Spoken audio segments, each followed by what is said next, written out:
All right. Hey, welcome to my live stream. Um, if there's some background noise, what's going on is it's like 90 degrees today, and I do have an air conditioning system on. So I'm going to wait for some folks to filter in and confirm that you can still hear me okay when I'm talking at a normal volume. My goal today is to sort of flesh out this sketch and draw Swamp Thing for the first time. Hello to Jesus. Welcome. Hello to It's McGee. Can you guys hear me? Like, let me know you can hear me fine. That's good, because I've got my microphone pretty darn close to me. It's like right below me, and it's aimed at me. But I do have an air conditioner just a few feet away. It's the only way I can survive in this heat. That's so nice to hear. A lot of people jumping in. So hello to Retro Advanced and Royfield Brown, Channel Siscart, Stefan JD, Jake Oldman, Laser King, Thomas Barker, Isaac Bankston, Marvel Stitch, David Mosquita, Jigsaw Dark Knight, New 52, Mandela Butterfly. Look at all these folks. Wow. So hello to everyone. Hello, Andrew Jefferson. Yeah, good. Oh, okay. So I'm glad that you guys can hear. So I just today's one of my days off, and it's really hot, and I was like, well, I've got two air-conditioned rooms, my bedroom or my art room, and then I was like, oh, well, I should be live streaming because that would actually be comfortable, and it's a way to talk to all of you guys. So I asked on Twitter, like, what should I draw, and the best suggestion I thought, like, there were some great ones, really exciting ideas, but somebody said Swamp Thing, and I've never tried to draw a Swamp Thing, but yesterday would have been the co-creator Len Wein's 71st birthday. So we're like, it's a good time to sort of remember his creator. Everything I hear about the DC streaming show, DC Universe streaming show, it sounds like it's a really good show. It's really sad, I guess, that it got canceled. So, that's sort of what I did. I pulled out, like, I was like, I need something to, like, figure out the proportions on such sort of a weird monster.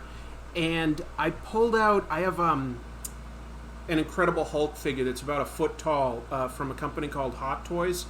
So I used that as my reference point to just, I was sketching. You can sort of, if I hold it really close, you can probably see, like, how I built it out in, like, shapes, and it's not quite the drawing yet, but I'm sort of fine-tuning it. I used Hulk as my basis, but I'm trying to slim it down a little. That's my process, more or less. So hopefully, like, this can look cool, can look like Swamp Thing, and yeah, I'm gonna do my best. Swamp Thing has a really unique face. I really hope I can do it justice. I'm no Bernie Wrightson. He's my favorite artist to draw Swamp Thing. That's just how it is. Let's see. That's an interesting question. Big Boss Bob Ross says, I was wondering what your favorite non-comic piece of literature is. And that's not an easy question, but I do love reading. One book that I have always come back to that I read when I was in something like third grade that I still really find interesting and funny is Hitchhiker's Guide to the Galaxy.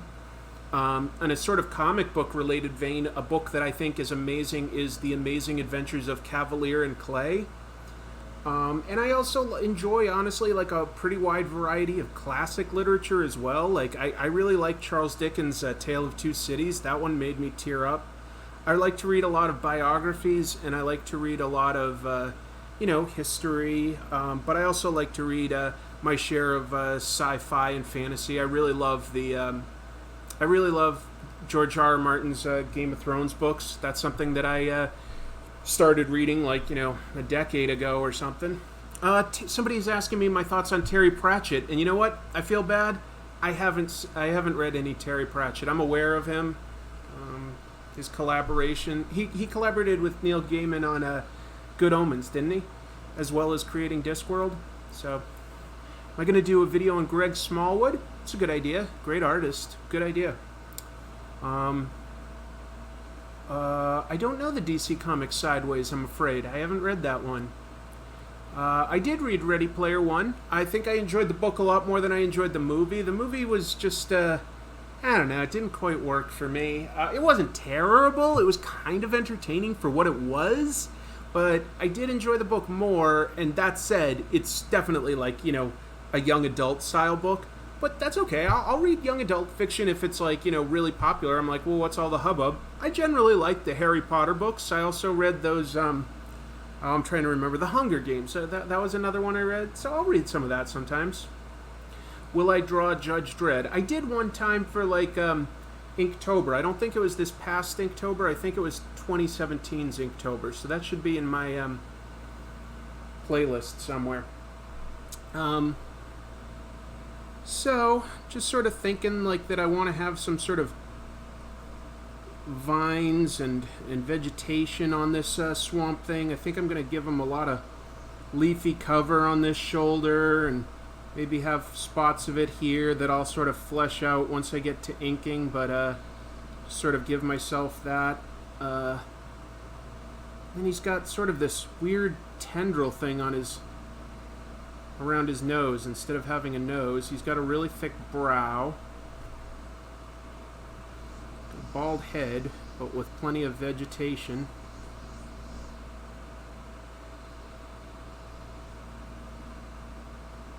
So, can do some interesting things with roots and tubers and vines. Let's see, what's my favorite Iron Man story? Oh, that's an interesting question. Probably Armor Wars. I really enjoyed Armor Wars when he had to go around the world, like, collecting anyone that's sort of stolen his technology. What's my favorite comic series of the year? So far, Immortal Hulk.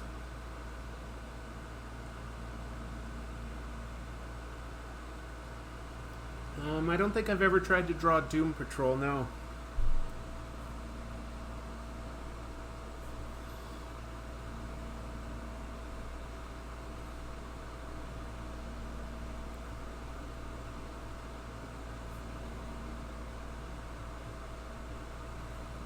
So, I think I've got, like, I don't know, do I have my outline? It's really hard to decide.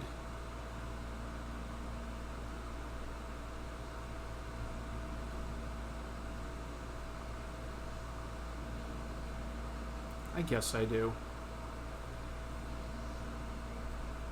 Have this all be water. I drew his feet, but then I was like, no, I want him splashing through the swamp, so I'm going to have him in, like, sort of ankle-deep water. Who's my favorite superhero? Probably Spider-Man. I enjoy your Comic Tropes videos and watch them while I'm going about daily chores. I don't know... Wait, I didn't know you drew as well. Oh, okay, so I'm looking forward to your stuff. Yeah, I mean, I try. Any plans on a future Mike Mignola Hellboy video? Well, I did one. He is one of my favorite all-time artists, so it's definitely possible I could draw him again. Do an episode on him. We'll see.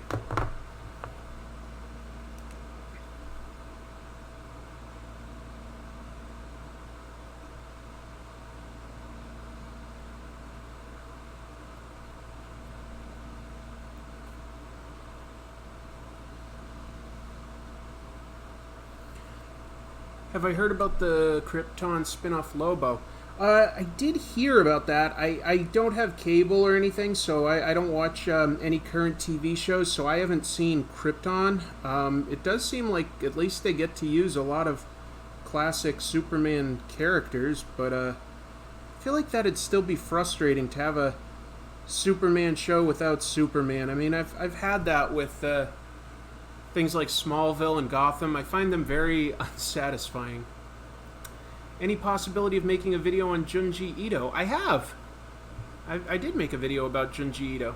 Folks, you gotta look into my history. And that's not to say that I won't cover a creator again, because I definitely still have plenty of opinions and don't always get to sort of put everything that I want to in the video, but I do have videos about some of these characters you're talking about.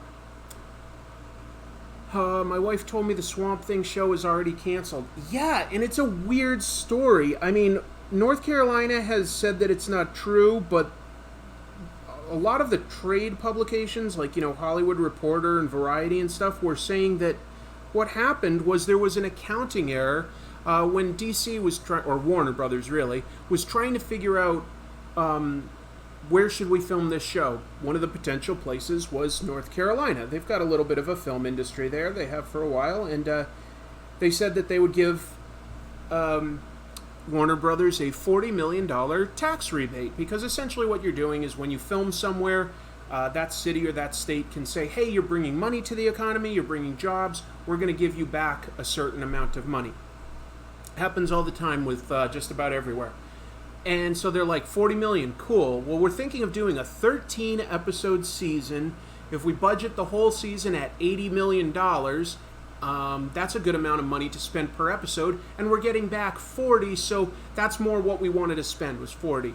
And then there was a mix-up, and North Carolina said, no, we didn't mean 40 million, we meant 14, and they'd already started filming. So Warner Brothers is like, well, we're not getting the money back we thought we would. We don't have enough money. So they cut 3 episodes off their 13-episode season. Now it's only going to be a 10-episode season. And basically they just were like, you know what, we can't make the money work to continue this show at this price. So that's why it got canceled. That's what I heard. Thank you very much, Michael Bernath, for that super chat. That's really appreciated. Fave non-manga foreign comic. That's a good question. There's a bunch that I like. I do tend to like a lot of Judge Dredd stuff, but I think my favorite is Black Sad. It's an anthropomorphic noir type story. The art in it is just gorgeous, and I like crime stories, so that's one of my favorites. I think I'd have to choose that. But it would depend on the day you ask me. I could change my mind.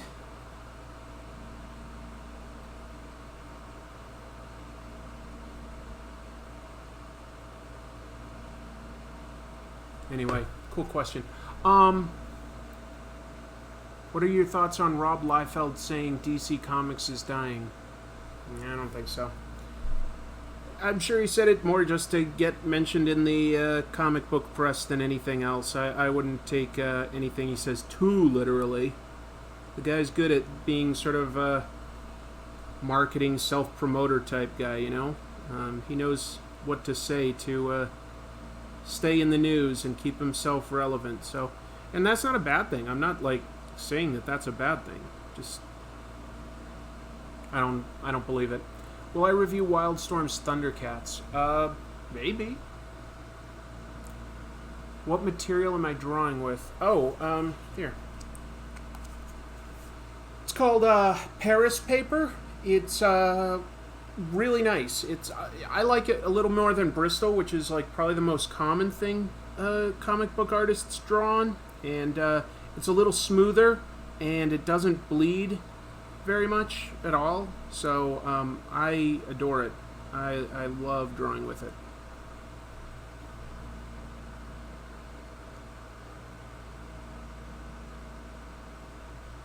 Yeah, I grew up reading Heavy Metal magazine.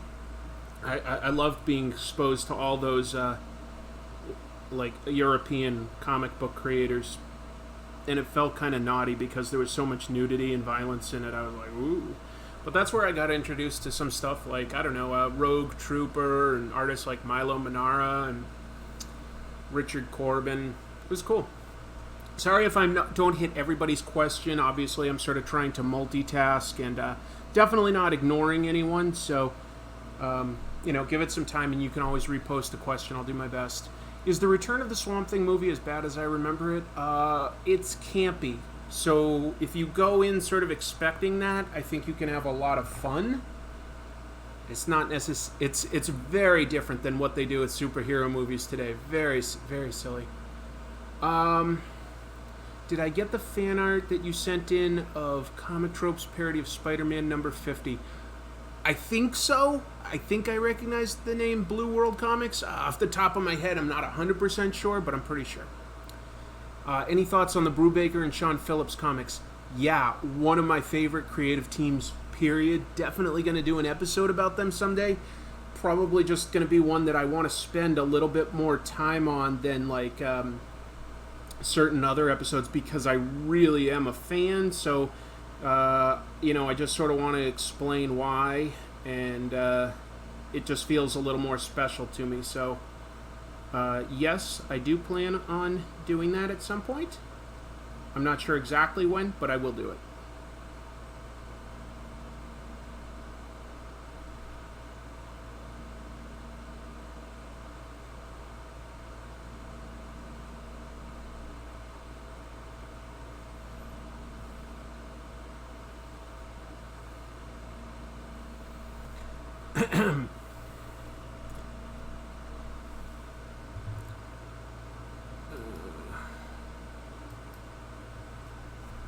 I didn't see Tom King's Winter Special. I'm sorry. Thoughts on Walking Dead issue 192? Pretty cool. Surprised it took this long to get there. I remember, how many years ago would it have been at this point? Let me think for a second. I think that I remember, when did Walking Dead start? Was that like 2006 or something?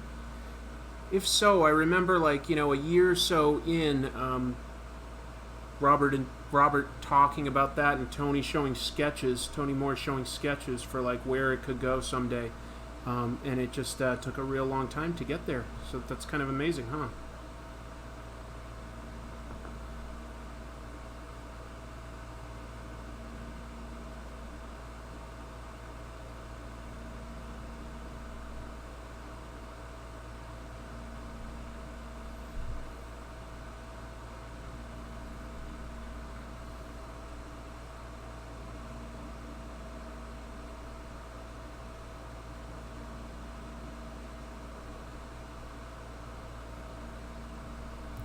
I'm going to take 2 seconds to just pull up reference of what Swamp Thing's nose area looks like, because this is the first time I've ever tried to draw Swamp Thing, and I want to make sure I'm sort of getting it right. And I know it's open to some interpretation. I just, off the top of my head, I don't know if I'm getting it quite right. Okay, I guess I am. Yeah, alright. What's my thoughts on Deadly Class? I love it, but I'm a huge Rick Remender fan, so take that with a grain of salt. But yeah, I love Rick's work. I think that is it Wes Craig that does the art on that. I love it. I love the time period. I mean, that's when I grew up, so I kind of can clue into the musical and socio-economic references and stuff. So I really like it. I only saw the pilot of the show because I think I said earlier I don't have cable. I don't have TV.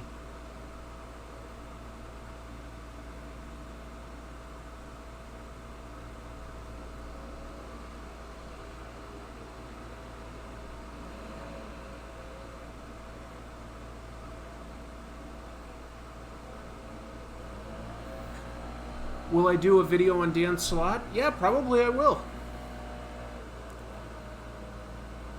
What were you doing before you heard Len Wein passed away? I don't know. I don't have that locked in.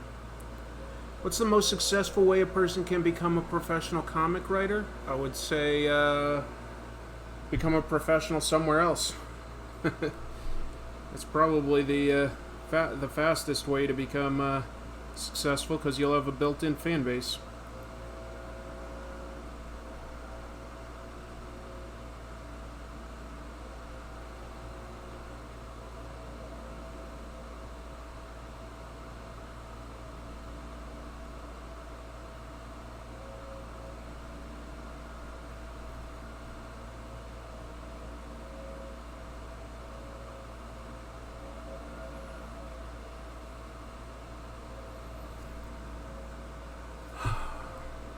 Close to 60,000. Oh, I must be, right? I try to make a point of not looking at the subscription count, but I'm positive that's what you're talking about, because I know that I'm over 50. So, yeah, I bet I get there pretty soon. Thank you, everyone, for helping make that possible. That's pretty exciting.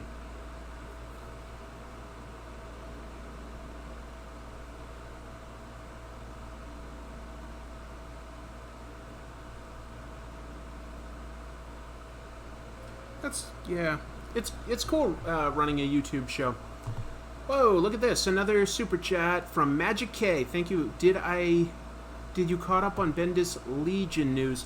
I'm not sure that I am, although I did see a lot of rumbling on Twitter that Legion of Superheroes is making some sort of big return, so I guess Brian Michael Bendis is writing it. Is that the news? Probably.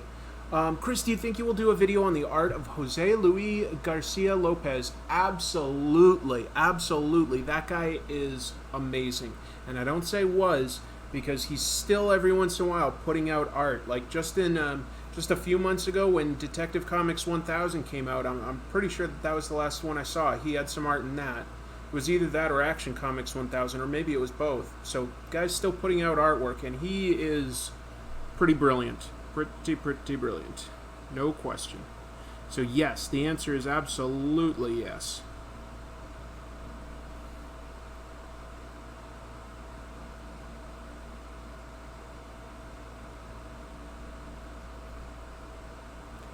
Yeah, there's a ton of topics that I have in mind for the future. Tons.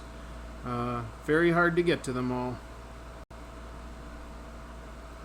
And sort of balance it out, not just repeat Marvel after Marvel episode or modern after modern, indie, funny, genius, whatever. There's an awful lot of topics, and I personally stay the most interested, and therefore I can be the most passionate if I cover a wide variety of topics. I know that not every topic appeals to everyone. Like I did an episode recently about my Transformers comic that I made when I was a kid. And I had a pretty good idea that it might not do too well, and it really didn't. But it was fun for me, so if I stay entertained, I can keep up a weekly schedule. If I was getting bored or something, I'd probably have switched to a monthly schedule. So, oh, okay. It says Bendis. Thank you first of all for Magic K for the super chat, and he says, or she says, not sure which, but that Bendis is developing a Legion of Superheroes with Ryan Sook, and Ryan Sook is an awesome artist. I really like Ryan Sook's art, so I would consider getting that for the artwork alone. Not necessarily personally a huge Brian Michael Bendis fan. I do think he's done some good work. But I do feel like he's a guy that has a lot of his personal sort of tropes that distract me a little. It sometimes take me out of the story, but I do think he does have good ideas sometimes on a high level. And I love Ryan Sook's artwork. What lessons would a creator be missing out on by not reading Cerebus? Well, it would mostly be lessons on just determination, sort of sticking to a schedule for the most part. I mean, every once in a while he was late, but he'd make it up, Dave Simwood. And just the idea of what you can accomplish yourself, because he self-published all of that. So, that's sort of what you miss. And then beyond that, it's a lot of his personal philosophizing. So it's not necessarily something I can, recommend, that, you have to read. It's impressive on a purely technical level, but it's not necessarily going to connect with you on an emotional he probably wouldn't want it to, but on an interest level, for the story. I feel it meanders a lot. What's my opinion on JoJo's Bizarre Adventure? I have the first volume, haven't read it yet, so we'll see at some point.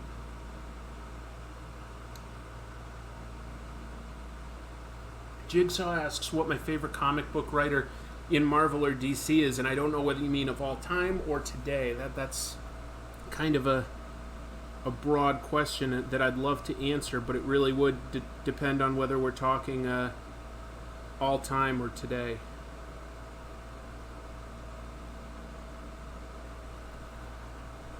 Draw Dragon Ball Z. You know what? While I'm aware that Dragon Ball Z is a thing, and I'm vaguely aware of its sort of overall publishing history, I've never read or seen any Dragon Ball, so I could recognize most of the characters, but I don't know any of their names or what the story's about or anything. Sorry, that's just something that's a huge blind spot for me.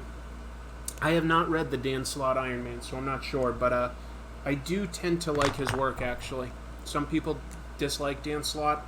I tend to find him pretty funny and engaging.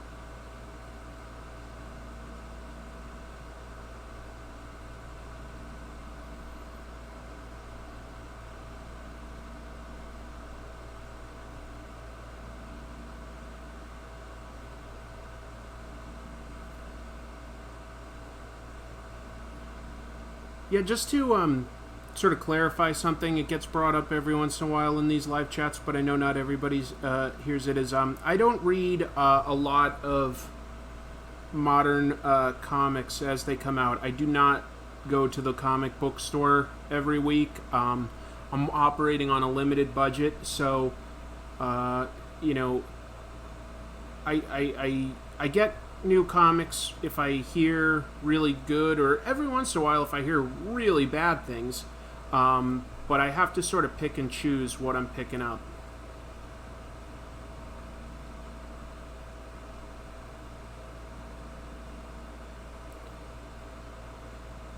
It just means that some of you are way more up to date with whatever's going on in modern comics than I sometimes am.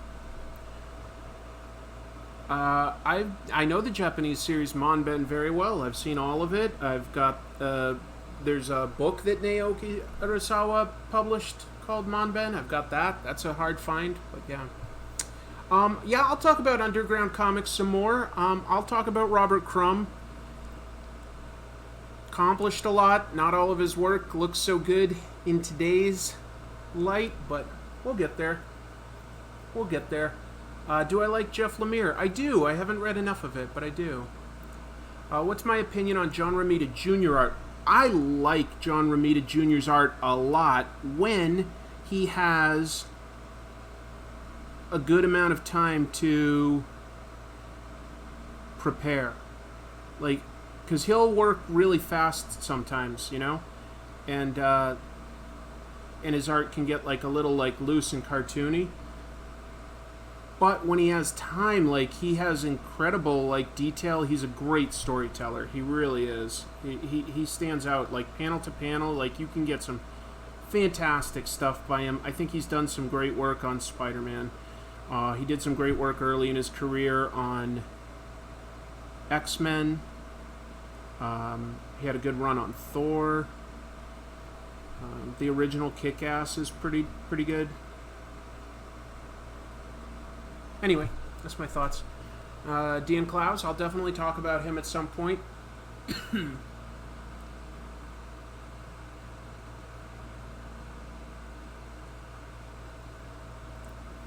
not quite sure what, Daniel, you're asking. Did art submissions to big publishers or median, like Dark Horse or Image? You've submitted artwork to them? I'm not quite sure what the question is. Sorry, Dawei, I don't know Matt Draper's YouTube channel. What do I stay away from other channels? I love YouTube. I watch a lot of YouTube, but I don't always watch a lot of I watch hardly any to do with comic books because I don't want to be influenced by other channels.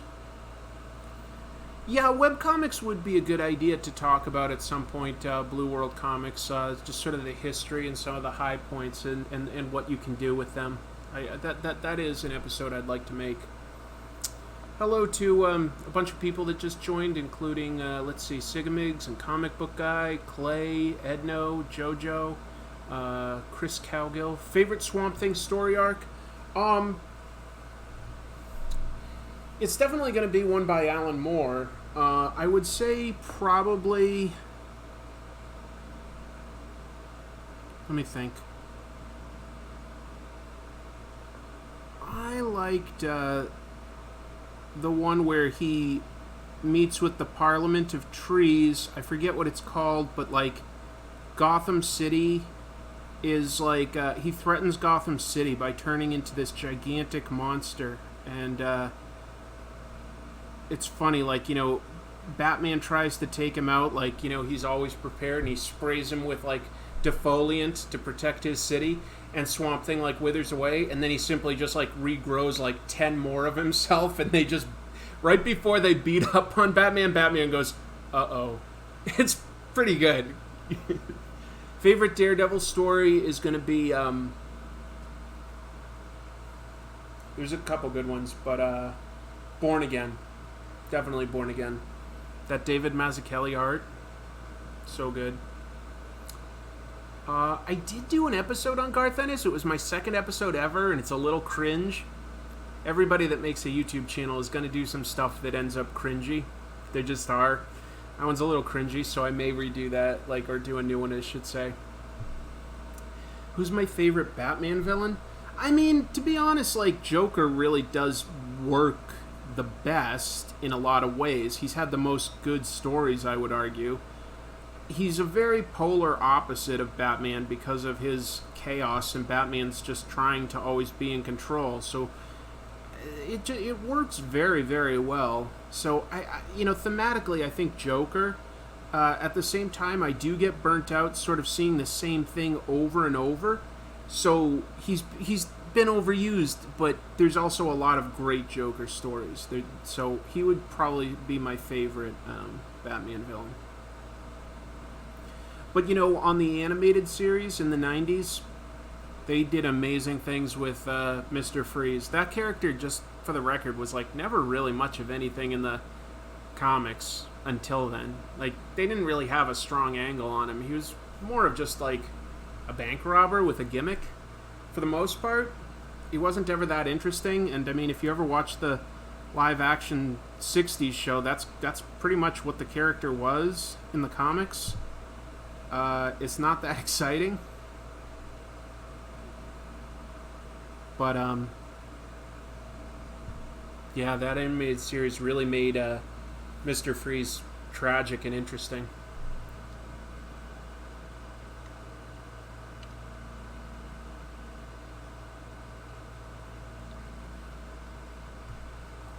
Have I done a Dredd tropes? I have. Not 2000 AD specifically, but I have talked about Judge Dredd. I did it while I was in London, England. So, a little bit fun just to see me running around England, and just a little something different, That was a fun one to make.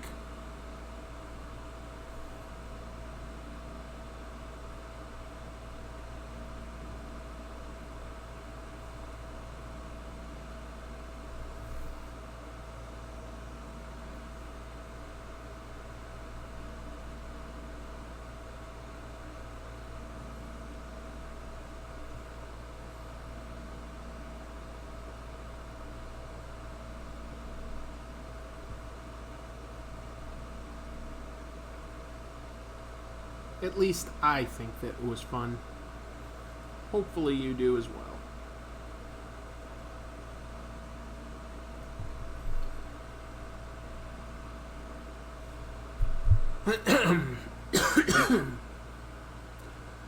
Do you know what Marvel will do with the character Punisher? No, I don't know. I don't have any inside knowledge there. Do you think the DC movie universe should have just started with New Gods? Maybe. Could have been cool to, I don't know. I think that they maybe should have seeded New Gods stuff throughout a bunch of individual character movies. I think that if they had been patient like Marvel had been, instead of jumping straight to sort of Batman versus Superman and Justice League, it was just too much at once. Just too much. Do you ever see and paper anthologies from DC on Walmart? I think it's an amazing idea, but maybe it wasn't conceived properly. I think I know what you're talking about. The huge, like, 100-page anthologies from DC that you'll sometimes see at Walmart. I think I agree. Like, the price is pretty good, and the idea is awesome, but you can't find it. It's really hard to find.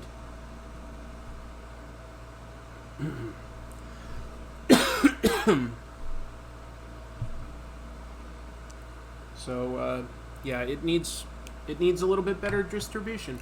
Who's my favorite human Green Lantern?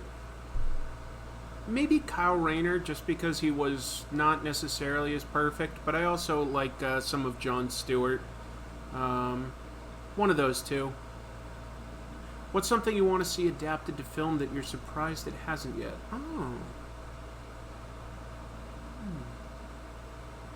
Oh, Strike Force Morituri. Strike Force Morituri, man. Oh, hell yeah. Just a concept custom built for, like, being a badass TV show or movie.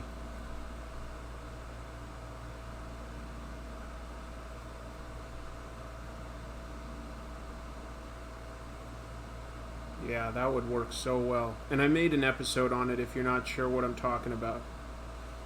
Strike Force Morituri would be fantastic.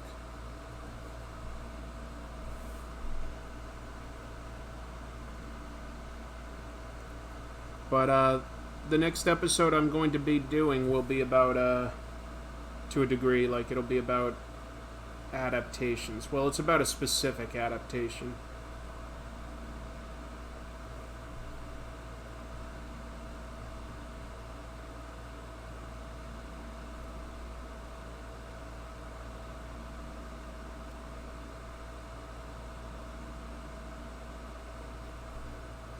What else?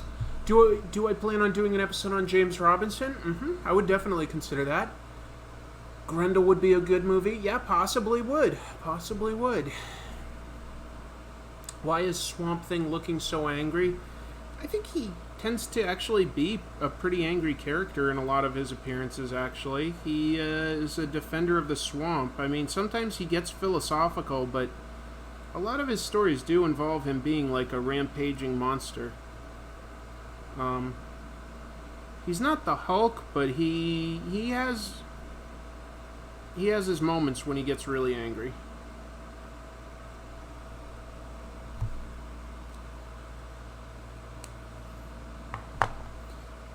And it's also just my first time attempting to draw this character, so might not do the best. Might need to get a better grasp on who he is, but we'll chalk it up to learning experience, right?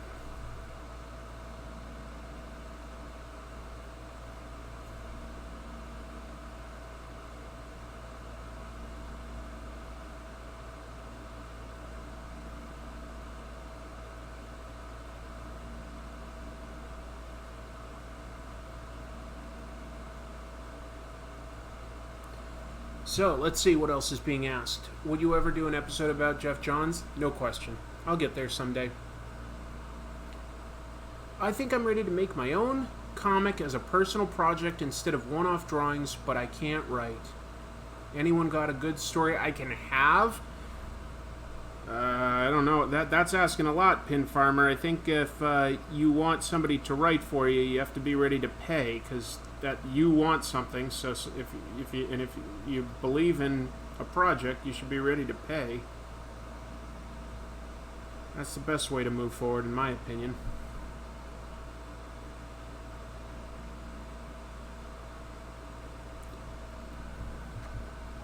Pretty good art. Did you ever cover Miss Marvel? I don't think so.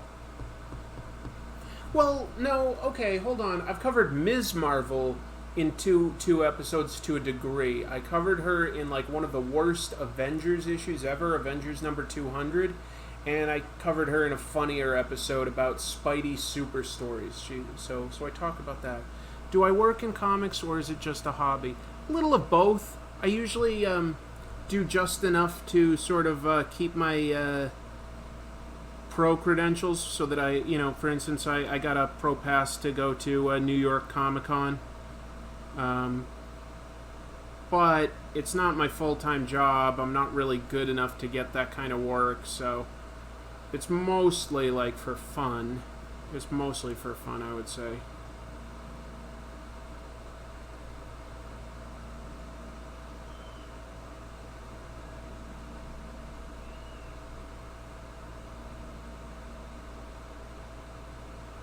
Cool questions. Appreciate that.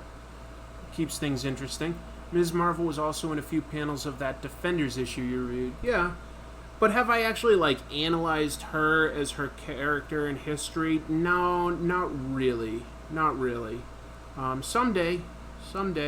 Definitely have some opinions on where she's gone through her various iterations. Even though she's, like, one character, you know, it really does depend on the era and the writer as to, like, what you're getting.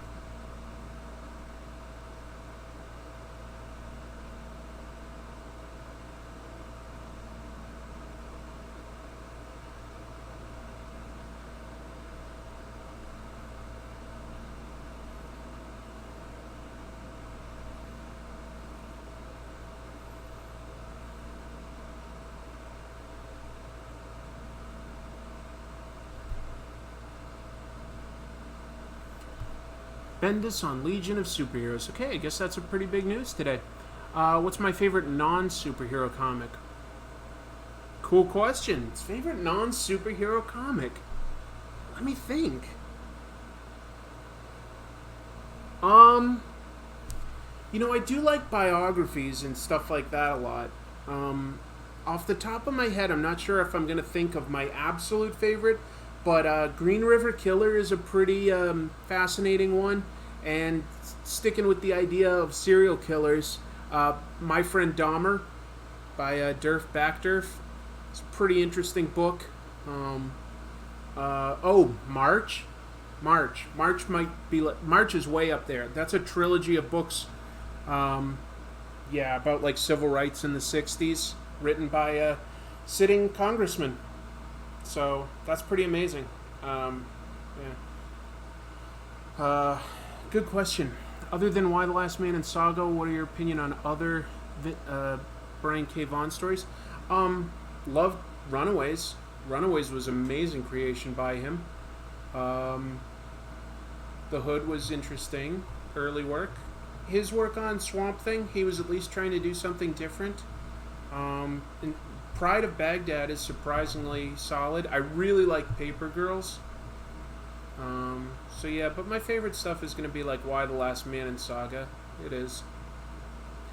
My favorite book of all time is Love and Rockets. I did an episode about Love and Rockets. It's really impressive how long it's been around and what it's done in terms of sort of an ongoing indie comic narrative. Like, been going on for like 30 years now or something?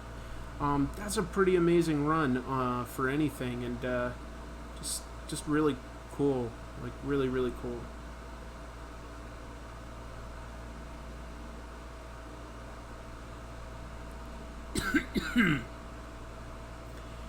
Sorry about the coughing. Hopefully I haven't done too much, but I think I've got some pretty bad allergies today. There's like a tickle in my throat, and I don't feel sick. I'm pretty sure it's just allergies. I've seen a lot of people around here like just sort of like coughing and telling me that they've got allergies, so that's probably what's going on. So if you hear me coughing, I do apologize. There's a lot of stuff in the air here in Washington.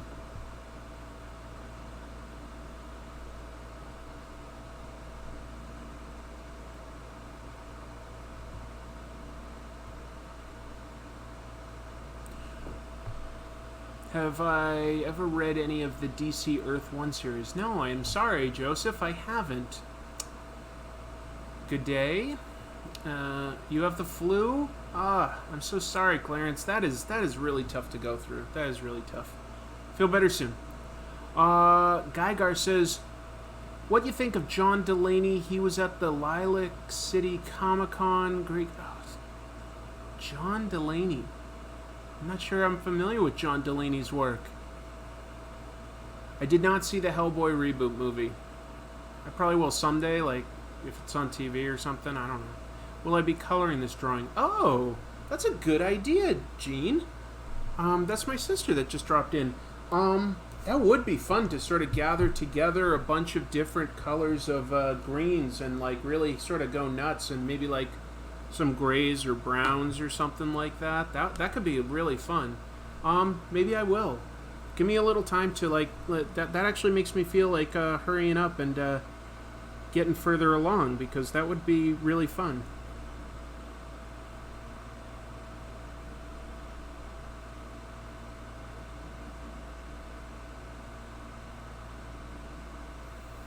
Today's been a really good day for me, folks. Let me just say that. Like, my fiance and I closed on a house today. We bought a house. So I'll be moving pretty soon. Pretty excited.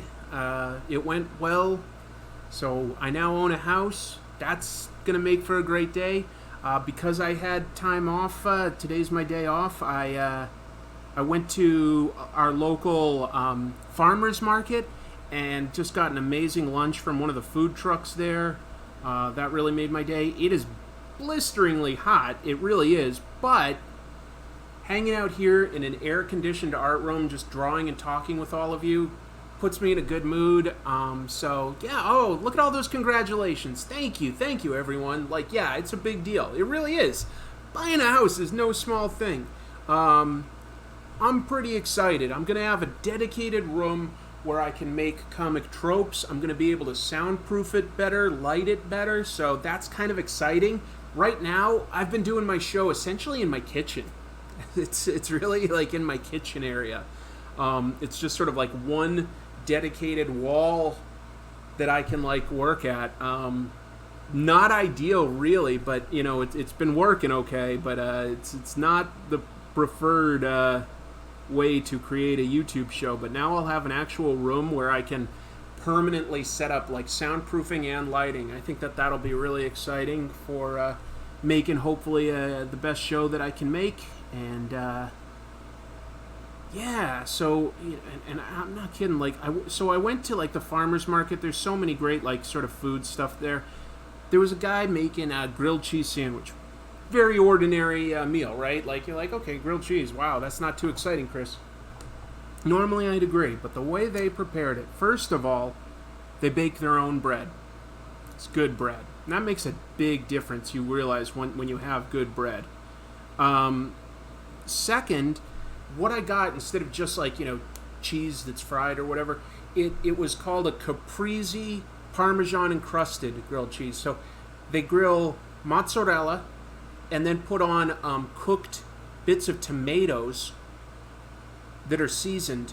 So it's mozzarella and tomato inside their own bread that they're like grilling and stuff, and then they on the grill cook Parmesan cheese and bake the whole sandwich into that Parmesan encrusted thing. All I gotta say is it's a lot of flavor. It was really delicious. Hello to a bunch of people here. Let's see. Contract. Oh, you read Contract with God. That's a fantastic book. Technically the very first graphic novel. First full story that was much bigger than anything else that had been done before. Why not paint a giant mural in your living room? That'd be cool. If I was really interested in having a painting in my living room, I would let my fiance do it because she is a painter. She has her work in galleries and stuff. So I would consider asking her to do that. I mean, if she wanted me to contribute, I might try to brainstorm. But in general, I don't think my art should necessarily be on my wall. It's not that good. Someday, maybe. If I keep working, right? If I keep trying.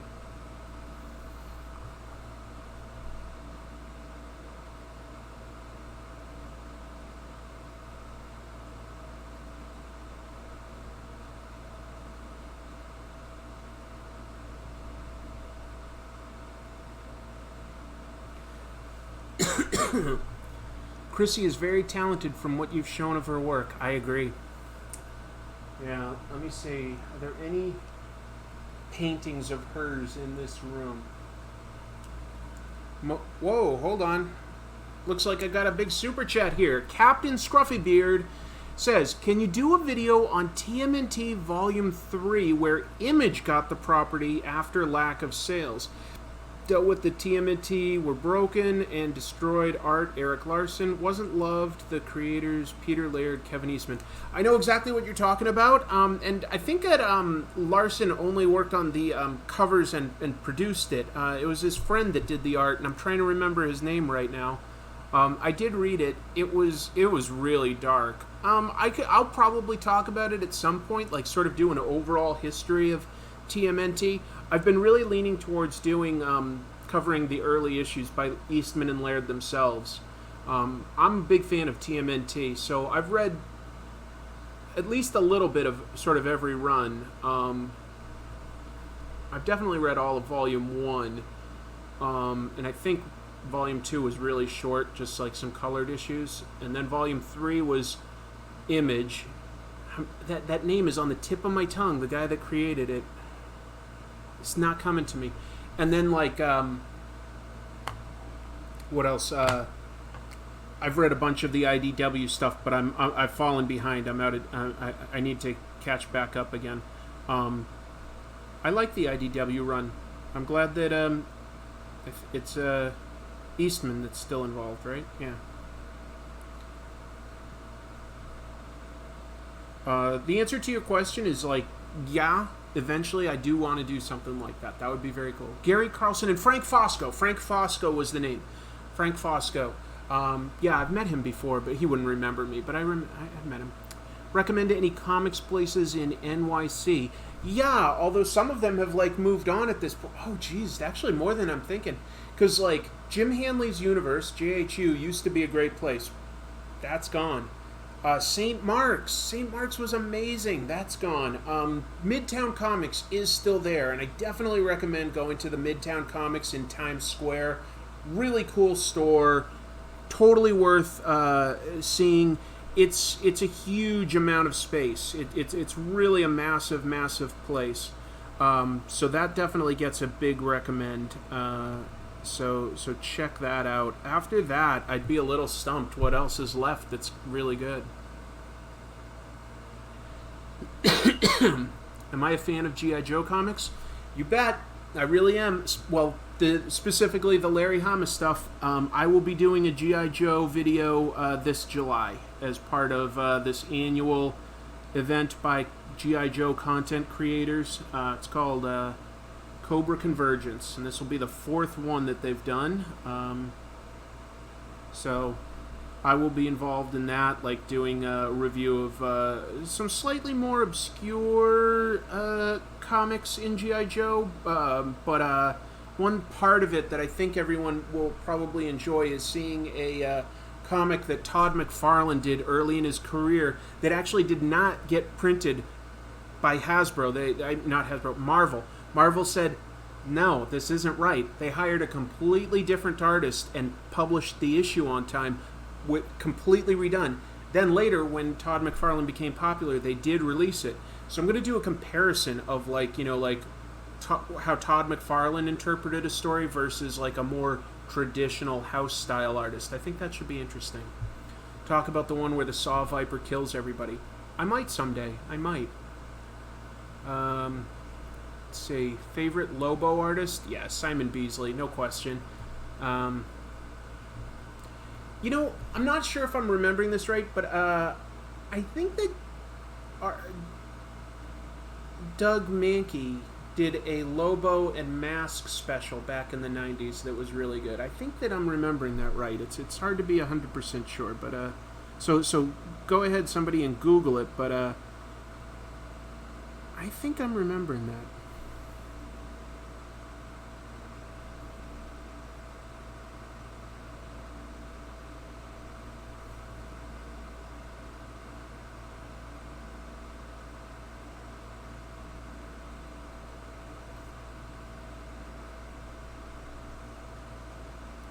I like Doug Mankey. You don't really see a lot of him anymore, but he's a great artist. Would I do an episode on Doug Mensch? Yeah, probably. Maybe I'll talk about something like Moon Knight someday. I saw the Godzilla movie. It was pretty good. It had plenty of kaiju action. Not great, but pretty good. Pretty entertaining.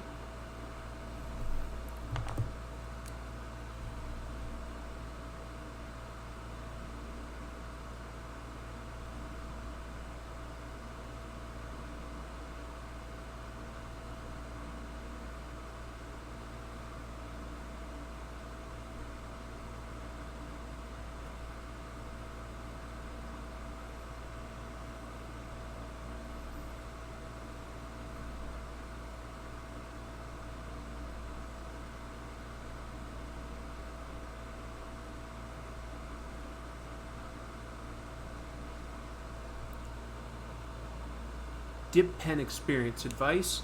My first advice would be to get good ink.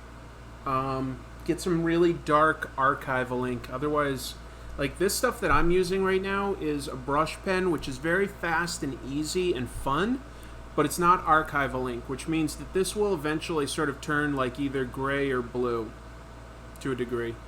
Archival ink is going to stay nice and dark. If it feels a little too watery to you, drop a little bit of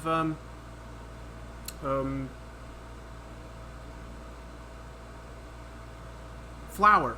I was thinking baking powder, and that didn't sound right. It took me a minute. Drop a little flour into the ink. It'll thicken it up a little. After that, like, if you're going to use, like, quills, you're going to go through a lot of them, so just have a bunch ready. Just know that you're going to just go through them, the metal ones. If you get a brush, just be sure to get something with really good hair. Like, get something with actual horsehair, not synthetic.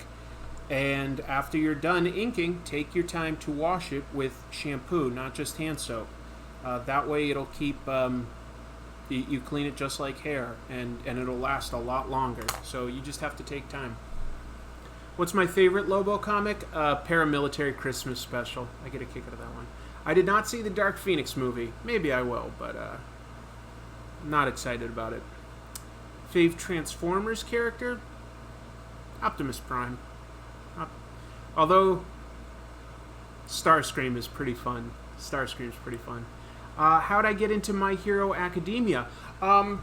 Doing this. If you go back, there was lady Karen G that used to drop into the chat all the time, and she would just say, like, Chris, I think you'll like My Hero Academia. Give it a shot. If I hear anything from you guys enough, it sticks. You know, sometimes it doesn't stick, but this one stuck, and I picked it up when it was only on something like volume 3, maybe. So I don't know, but anyway, I've been like keeping up to date with that one. I really like it. It reminds me of the New Mutants, but of course it's through like a filter of being produced by Japan, and they have a very different take on a lot of stuff. So I like it. I like My Hero Academia quite a bit. Great pacing for like building up to sort of an epic story, and then they'll slow down and sort of give you a breather with a more like lighthearted type of story that builds up the characters, makes you care about them, and then they'll put them through like really tough situations. So it's dope. Have I ever read Mega Man Archie comics? No, not too into that. Hello from Paris. Don't you mean bonjour? Bonjour, mon ami. Best Spidey costumes. Well, the original by Steve Ditko, there's a reason it is still Spider-Man's costume. It's fantastic design. Fantastic. So many things are just sort of like boots, belt, gloves, but like the idea of the way the eyes were shaped, the spider pattern, and just the way like it's different. It's it really emphasizes his lithe body by having sort of a triangular element going from like shoulders to waist, and then that huge emblem on the back. So much to recommend about it. One of the best costumes ever. That said, the black Spidey suit is fantastic. That thing is dope. None of I love how Spider-Man now has a million costumes. I actually am very amused by that, but like those two are far and away the top for me. Sneak into the theater when I see Dark Phoenix. Yeah, I don't want to give him any money, right? Do you listen to any music when reading comics? Not really. No. When I draw or when I read, I don't tend to. Sometimes when I draw, I'll have spoken word podcasts on, but I don't generally have music on when I read. It distracts me. I just can't do it.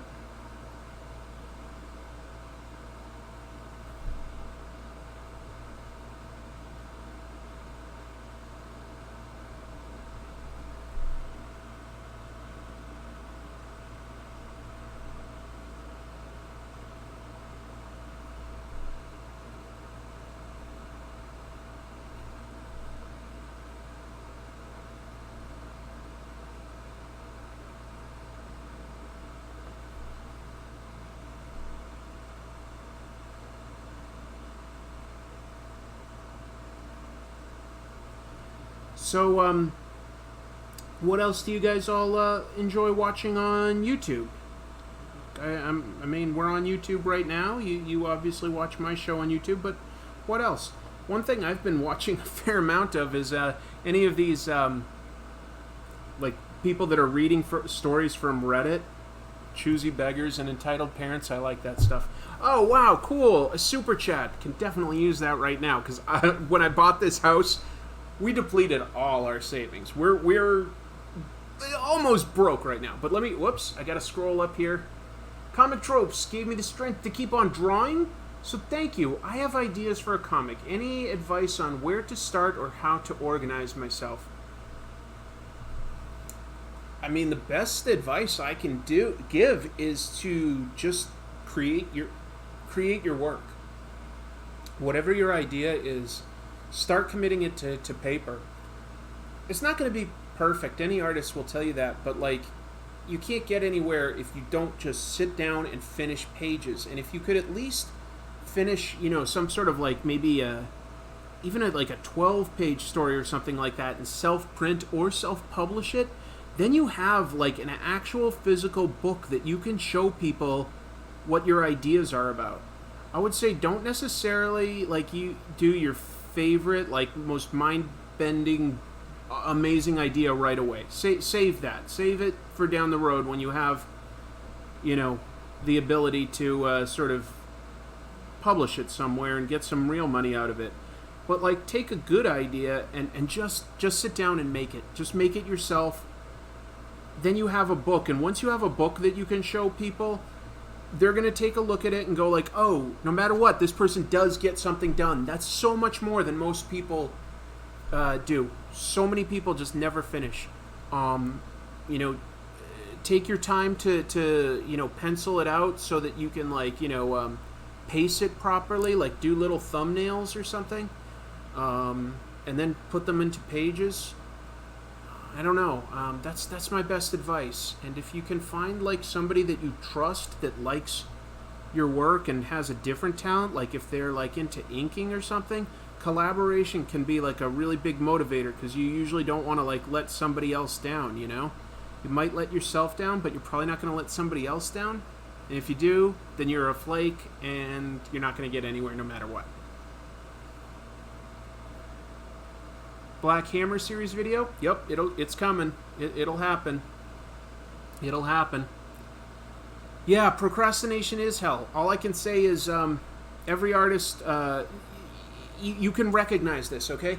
Anytime you're about to write something, draw something, color something, doesn't matter. Anything creative, painting, your mind is going to try to distract you from that right before. You'll sit down, you'll be ready to go, and you come up with a better idea. Or you'll think, you know what, I just need 10 minutes of a video game, or I need some water, whatever it is. Your mind does that to you, to all of us. It does it to all of us. But if you know that's coming, you just ignore it. And know that it is coming. Like, your mind will do that to you. It's trying to distract you. It doesn't want you to deal with pain. It tries to come up with all sorts of amazing distractions. That happens to everybody. Just ignore that. Get it done. Get it done.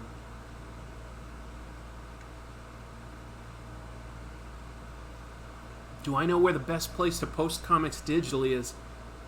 I don't. If anybody in the chat room has some advice, where's the best place to post your comics digitally? I'm sorry. Something I just don't know. Andrew Jefferson, thank you very much for the kind words. Thank you very much for the donation. He tells me congrats again on the house. Means a lot to me. Means a lot to my fiance. We're both very, very happy about this.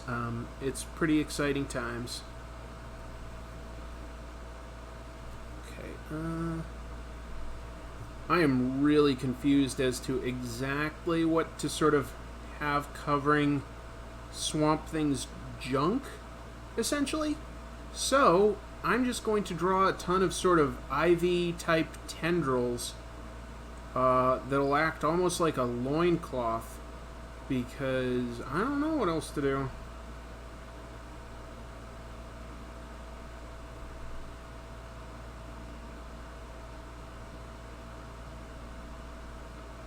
That's what I'm gonna do.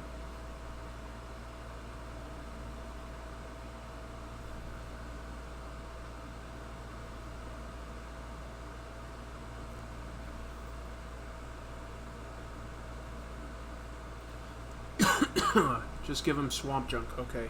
Woo! I'll have it dipping in the water.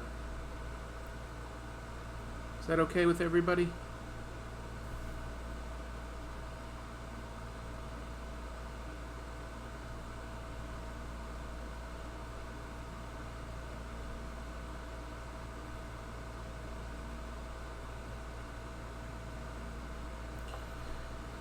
So, anybody see any good movies? It doesn't have to be comic book related necessarily, just anything you would recommend is especially cool these days?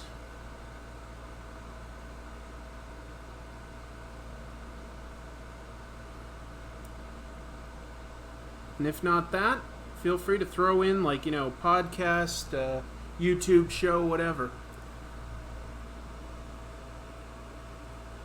I thought Batman Who Laughs was a good comic. Okay. Favorite Wolverine comic. Favorite Wolverine comic. I think that this is common for a lot of people, but I think that, the first time you're introduced to a character that, it connects with you, that enthusiasm stays. And the first Wolverine comic I read was the 4-issue miniseries by Claremont and Frank Miller. So that really stands out to me as a really cool comic. But I like the run by Larry Hama when he was with art by Mark Silvestri. I always thought that was quite good. All sorts of spies and robots and lots of really cool stuff in that.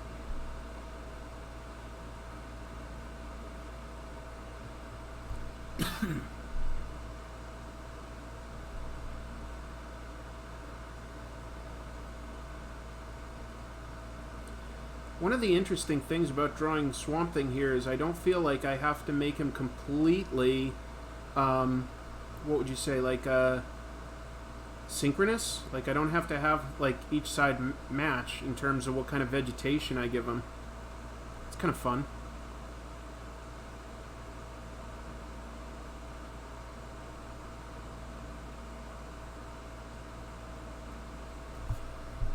When in doubt, black it out. Yeah.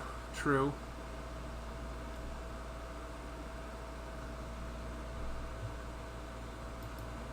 Russ Meyer.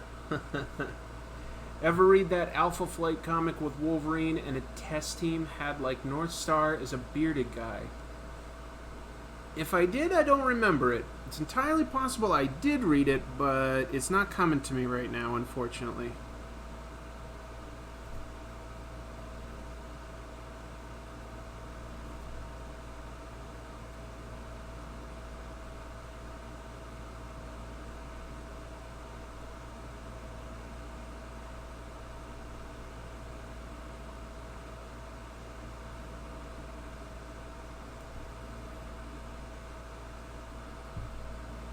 Mortal Kombat stole Raiden from Big Trouble in Little China. Yeah, that's the truth.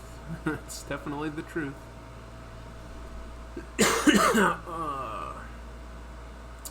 Let's see. Who's my favorite comic book artist? It changes. It does. Some of my early influences were Will Eisner, Frank Miller, and John Romita Jr., but these days, I really love, and he's not working anymore, but Stuart Immonen I really like. I like, let's try to get really modern. I like Mahmoud Asrar. I think he's pretty talented. Ryan Sook apparently has a new comic coming out that was just announced today, so I do think he's quite talented. There's a ton of artists that I love. It's really hard to just list them all.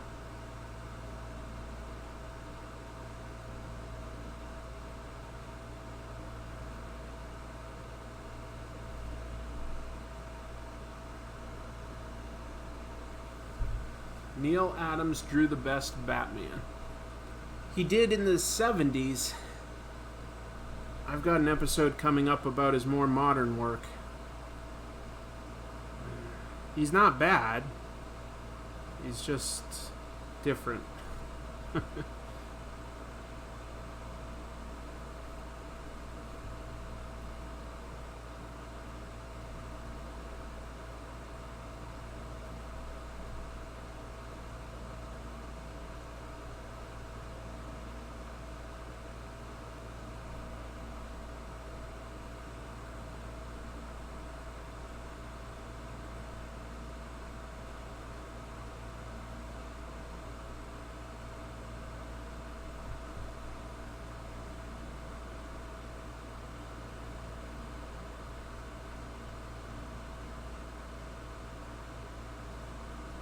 Alright, I've been quiet for a minute. Let's see what's popping in the chat room. Thoughts on Spawn being in Mortal Kombat 11? Well, I don't really play those games much, but that's cool. Nothing against that. Will I touch on his expanding Earth theory? Yeah, I will. I will. Clayman is the best artist, hand down. Am I a gamer? You know, I like playing video games. I wouldn't call myself a gamer only because I just don't feel that I have much time. In order to, like, do my comic tropes show, I just have to give other things up, and that includes video games. I have a PlayStation 3, and a Switch now that I think of it. I don't use them a whole lot. Just don't. I wish I did. What was the last game I even played? I'm trying to think.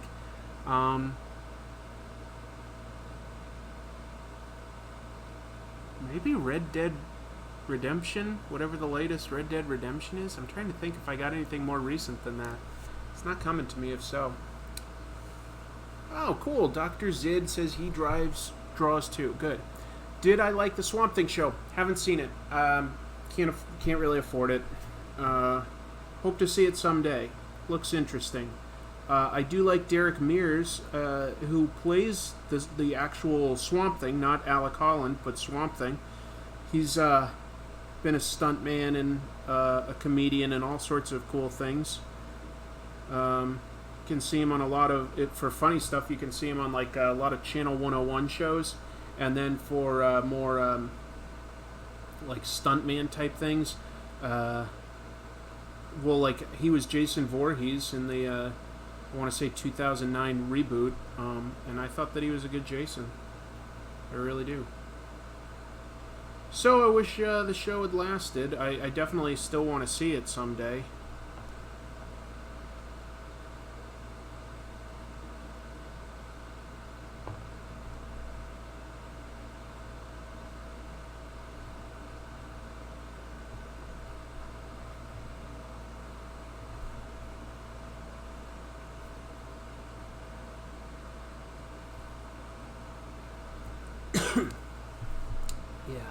A bunch of people saying Swamp Thing is canceled. I think everybody knows that.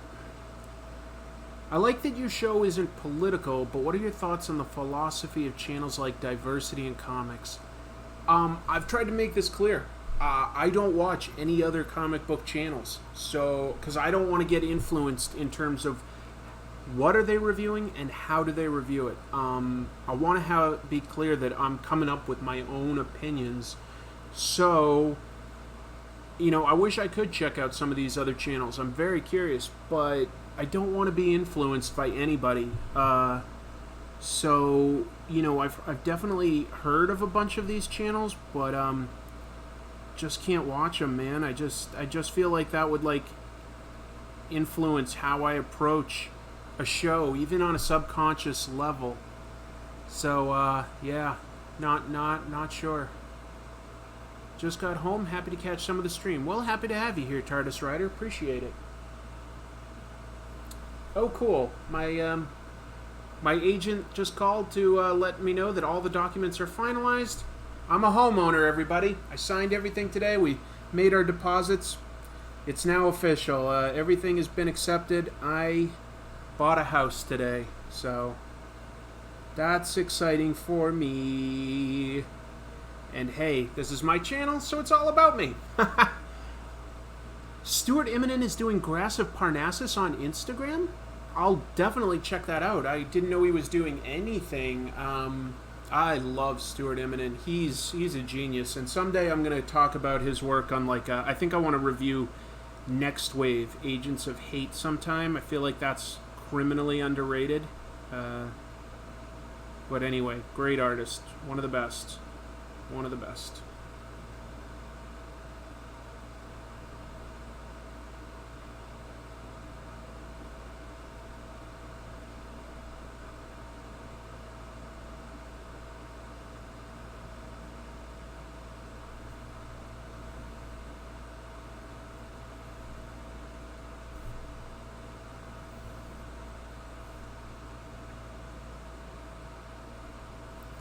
Well, thanks for all the congratulations again. That's really nice. My favorite Wildstorm character? Oh, who's the main character from Sleeper by Brubaker and Phillips? Somebody help me out. It's been a little while since I've read it. Whoever that main character is, that's my favorite Wildstorm character. I also like the Authority, but when I was younger, Gen 13, but it's whoever the main character is in Sleeper. Did I ever read Pacific Comics titles like Star Slayer or Captain Victory? Oh, somebody's telling me Holden Carver. Holden Carver is my favorite Wildstorm character, no question. Yes, I have read some of that stuff. Nothing's jumping to me right now that stood out too much, other than Star Slayer. I'd probably enjoy more now. That was the Jim Starlin book, right? Oh no, that's Dreadstar. Star Slayer was Howard Chaykin, I think.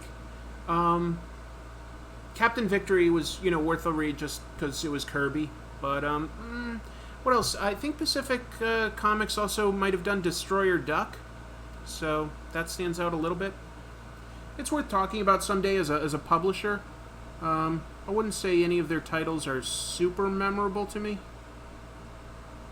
But, it was a cool time in the 80s with all these sort of, smaller publishers coming out with stuff.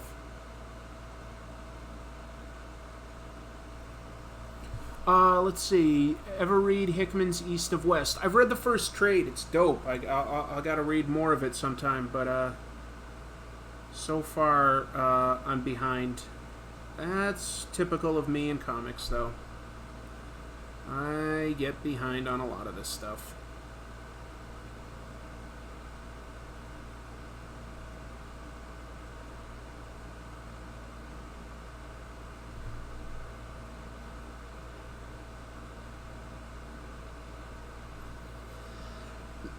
Excuse me. Have I ever read any of Mike Mignola's early work in DC in the 80s? Cosmic Odyssey with the New Gods. Read that. Probably something else, but it's not coming to me. What do I think about Wildstorm by Warren Ellis? I like Warren Ellis. I like Warren Ellis a lot. He wrote the version of Authority that I liked. Would love a video on Ennis and McCrae's Hitman. Someday, probably. Yeah, it's a good idea. Someday. You open a beer in my honor? Thank you. Have I ever read Thunder Agents? No, that's actually a title I have not read yet. Wally Wood used to draw it? Then I've seen images. I've definitely studied a lot of Wally Wood artwork, so I've probably seen a lot of his Thunder Agents artwork, but I don't think I've read it. So I should. I do like Wally Wood. He can be amazing. My favorite Wildstorm character isn't actually a Wildstorm creation, but had his first appearance in Wildcats, Chris Claremont's Huntsman.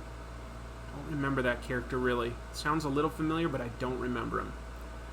Mignola just did World of Krypton with John Byrne. Cool. Will I ever do a comic book collection? Not quite sure what you mean by that. Wally Wood was quite the character. That's what will make him an interesting episode. Thoughts on Major X? Not too familiar yet with Major X. I've seen some images. Don't know much about him. I don't know the ending to Heroes in Crisis. Again, let me just... looks like, new viewers filter in. So, some of them don't know what I've already said. I'm not super up to date on modern comics. I don't read a lot of ongoing modern comics until later. I sort of hear...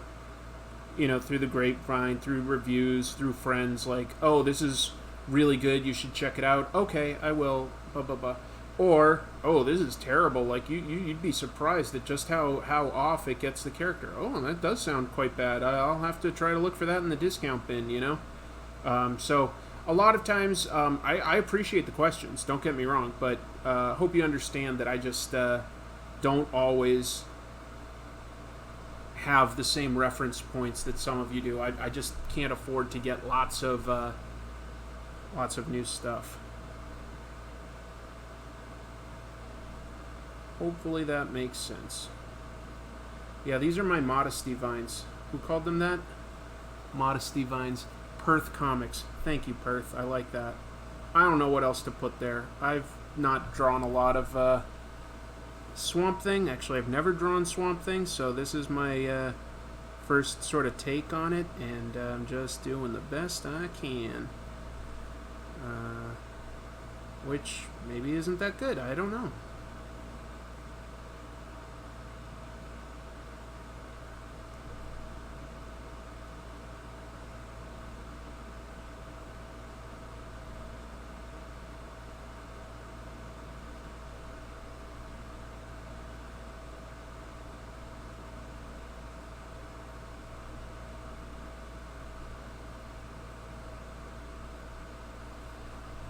Are there any terrible Golden Age heroes you haven't covered yet but plan to?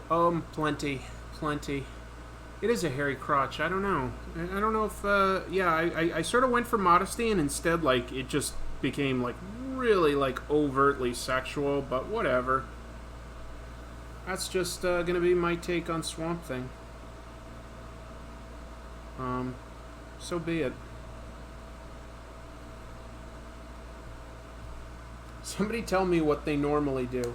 Like, how do they normally cover up what would otherwise be genitalia there? Does he just have sort of just a shapeless void? I feel like that doesn't make sense. I don't know. Like, it feels like he should have growth there. If he's got, like, 2 legs, if he's got 2 arms, if he's got a head with eyes and a mouth, he should have at least something there. Besides Hulk, what are you reading monthly now? Not sure if I am reading anything else monthly right now. Reading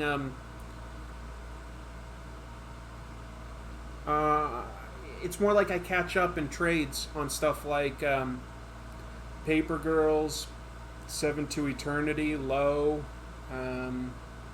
My Hero Academia. Just started Last Stop on the Red Line by a friend of mine. That's through Dark Horse Comics. That's pretty darn good. Yeah. They put a vine or leaves over his crotch. Okay, so yeah, I'm putting a vine over it. I just probably don't interpret it the same way as every other artist, I guess. But I'm trying here, folks. I'm trying.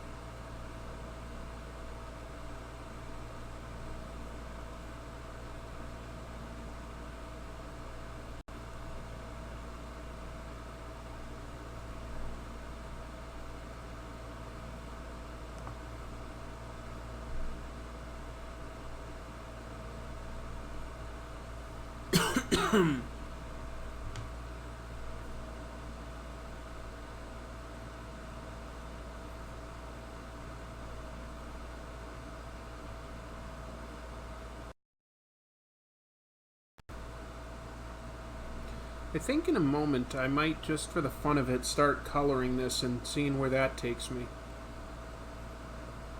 Because I'm really not sure how much of this I feel like drawing. I think that right now it might be more fun to start coloring some of this. We'll see. Give me a minute. I'm going to put in some more details. Alright, a metalhead is hiding in his crotch. Maybe. I don't know. I guess I just sort of thought of him as vaguely Sasquatchish there.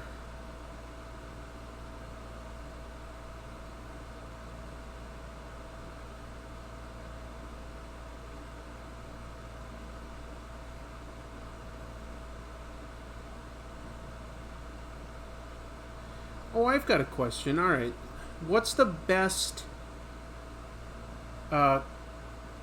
current comic book show? It could be animated, it could be live action, DC, Marvel, indie. I don't any platform. Just what's your favorite current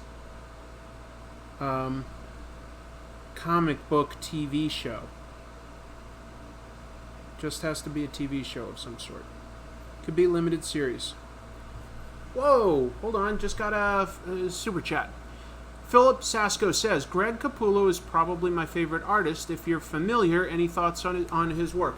Of course I'm familiar, yeah, absolutely. In fact, I remember reading him on Quasar early on and thinking, I really like this guy's delicate, open line work art style. I really liked it. I thought that he definitely had really... he was really doing something that was attractive. And then when he started working on Spawn, it looked a lot different because it was so heavily influenced by McFarlane. But I could see like all the solid fundamentals in there, and he seemed to be having a lot of fun.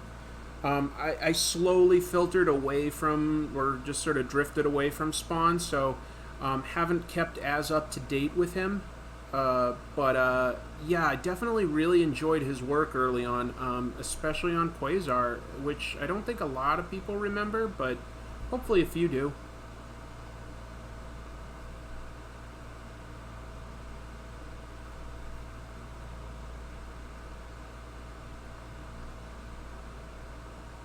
Thank you very much for the super chat.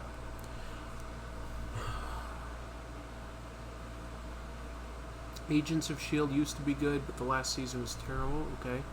Tick was good. Legion. Preacher lost its way rapidly. Oh, that's too bad. One Punch Man. Rise of the Tmnt. Cool. Love Tmnt.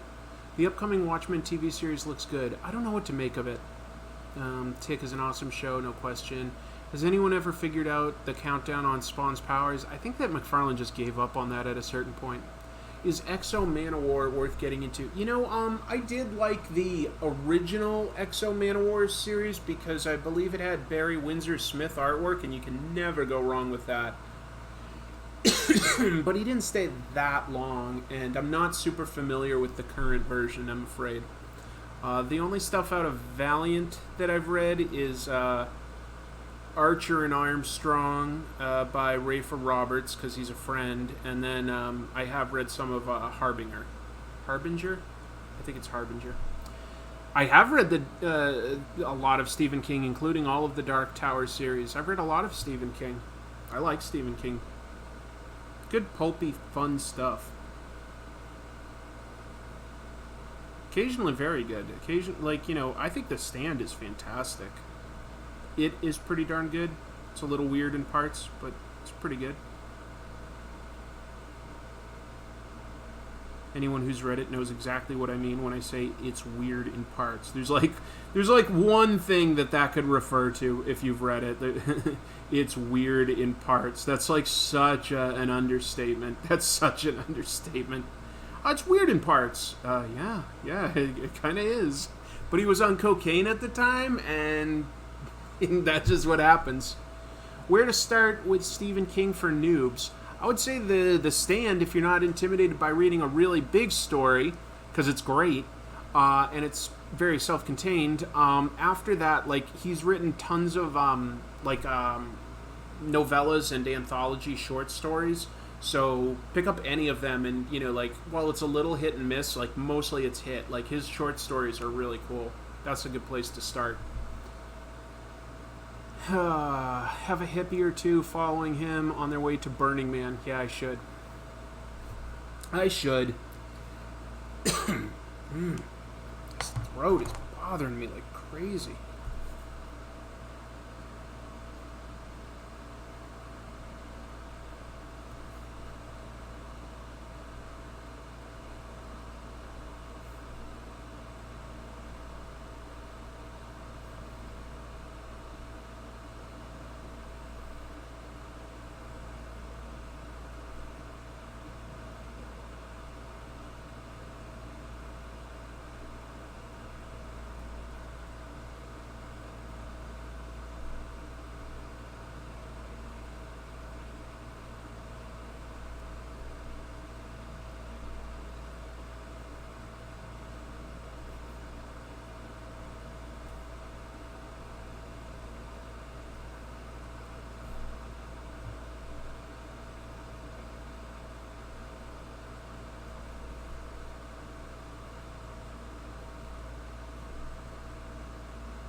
I'll be back to answer questions in just a second. Just dropping in a few shadows here and there.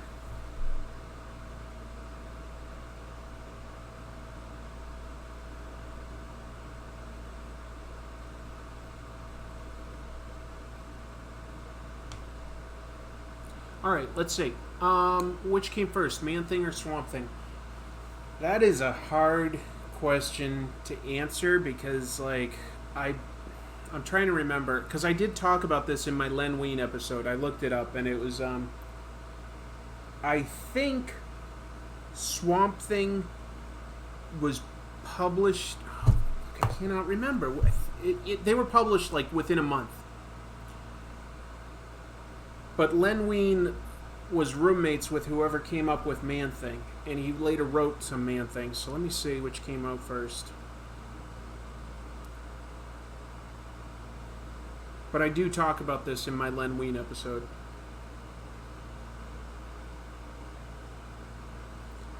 I think that the argument is that while Swamp Thing, like, was published first, Man-Thing may have been invented first. Here's the ultimate problem. There were characters like this before Swamp Creatures. The Heap predates both of them by a lot. So, okay, Man-Thing first by a month. Swamp Thing appeared in an anthology title. Is Swamp Thing a fruit or a vegetable? Both, technically.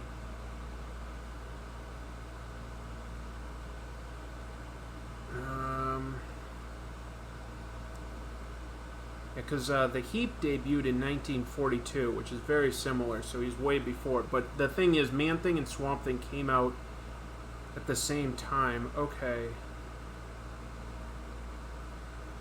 Man-Thing was published first in May 1971 in an anthology called Savage Tales No. 1.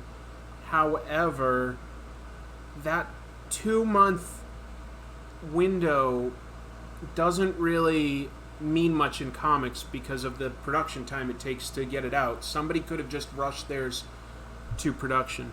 What separates Swamp Thing and Man-Thing as characters? Swamp Thing very much is intelligent. He has his mind. Man-Thing is a lot more of just sort of a mindless monster.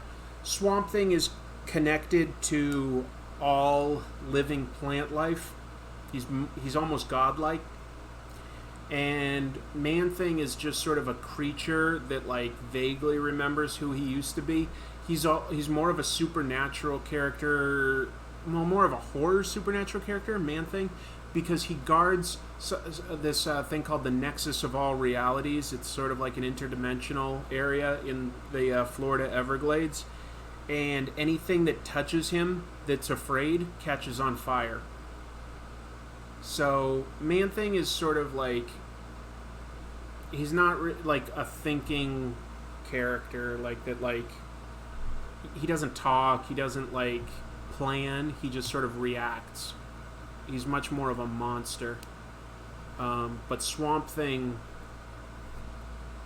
Alan Moore retconned it to say that Swamp Thing is technically not Alec Holland. This guy named Alec Holland was a scientist. He got covered in chemicals, set on fire, and he jumped into the swamp, and he later emerged as Swamp Thing. Like, he's now a plant man. But Alan Moore retconned that to say that no, the plant life just through osmosis absorbed who Alec Holland was, and Swamp Thing, it thought that it was Alec Holland, but eventually learned that it was its own creature. Am I excited for the Boys TV show? I wouldn't say excited. A little curious. I've never met Grant Morrison. Man-Thing is drawn to strong emotion. Right, yeah. Like anything that like has a big, strong emotion, he shows up. But that's just the excuse to get the story started, really. That makes sense.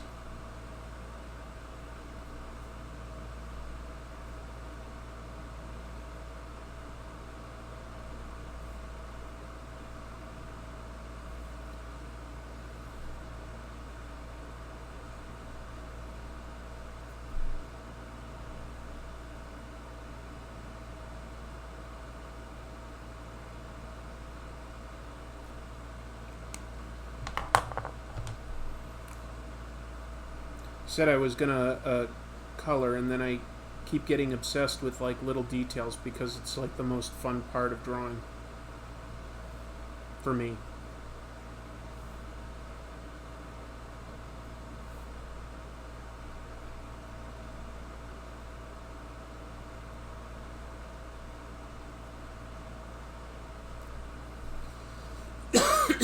What's the darkest comic book I've ever read?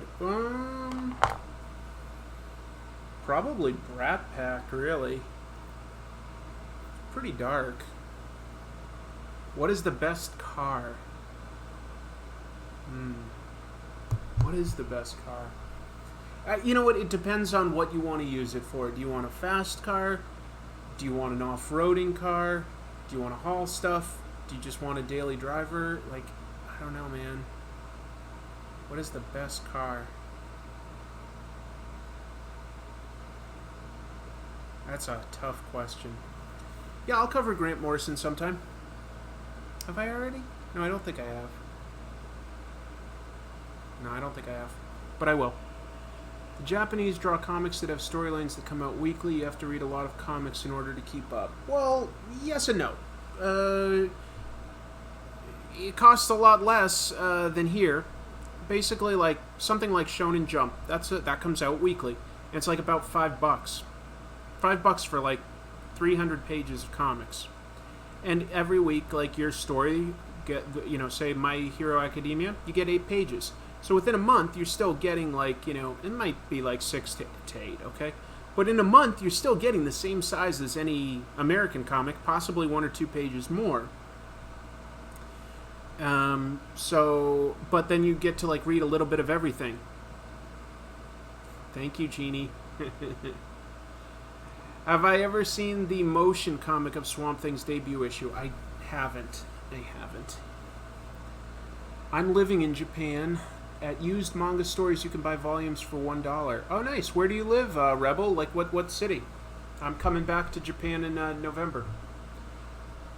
What's my favorite movie that wasn't necessarily a blockbuster, but has achieved cult-like status? Yours is Highlander. Highlander's a really good choice. That is. What else is there's so much to choose from. That's definitely something that takes... Oh, Osaka. I've been to Osaka once, but it was a long time ago. Osaka's very beautiful. Very beautiful. Yeah. God, wow. That's lovely.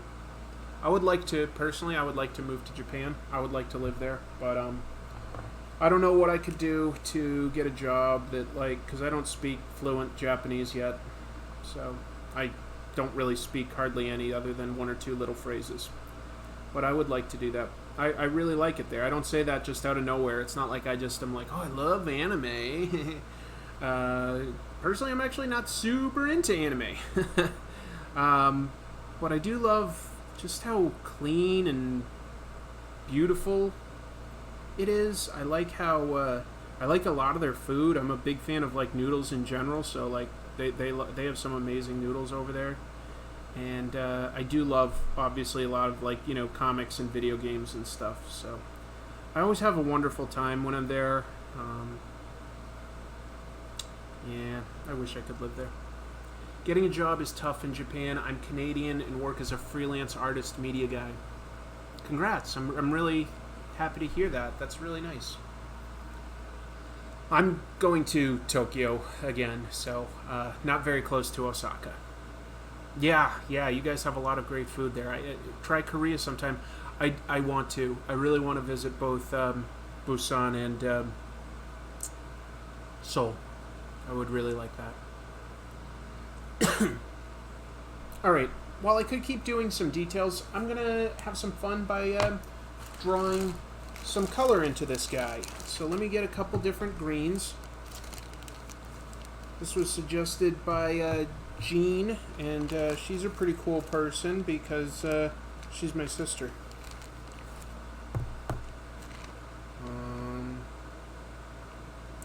So just by relation alone, she gets points. I appreciate you watching, Gene. You could draw mangas. To get hired as a manga artist of any kind, like, you know, you need to speak fluent Japanese. That's absolutely a requirement, and I don't. Should Sandman be adapted as a movie or TV series? TV, definitely. It's very anthology type style, yeah.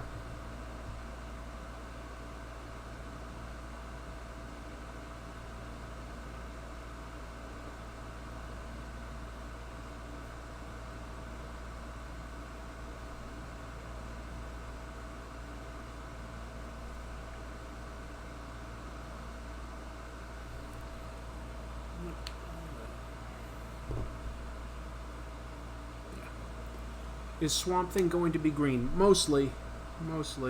Just throwing in some grays on some of the vines and vegetation so that there's a little bit of contrast here and there.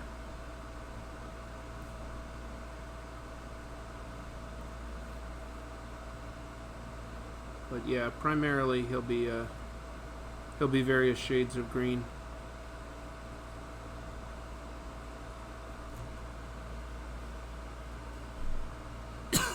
I'm not ignoring anybody. I'm sorry if I missed some questions.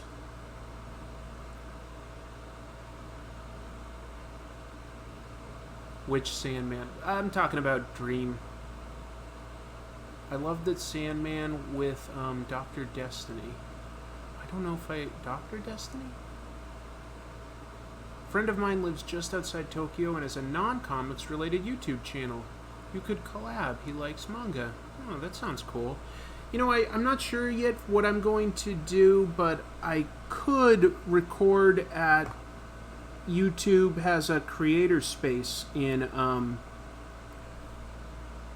Tokyo. So if I wanted, I could record there.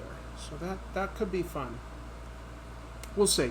If it has a view, I'll do it. If it doesn't have a view from their studio, then it's not worth doing.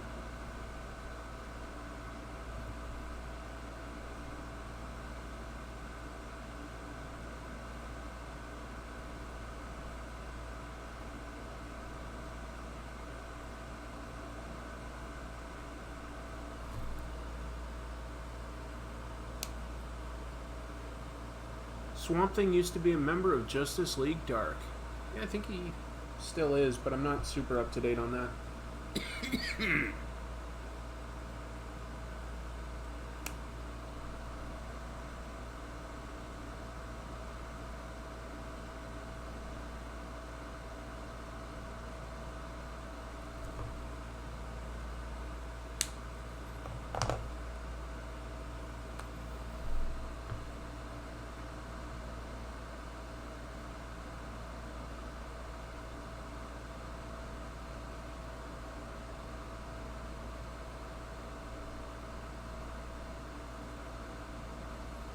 What is the worst comic book movie? The one that just makes you embarrassed to be a fan almost of the medium. I would say that Catwoman might be the most embarrassing. Ever seen the film Southern Comfort? No. Everyone is going to say Daredevil? No, I don't think Daredevil's the most embarrassing. Daredevil is like a little weird and tonally, but I don't think it's the worst. Because Elektra, for instance, was much worse. The spin-off from Daredevil, so. And that's just sticking with just their little universe that they created.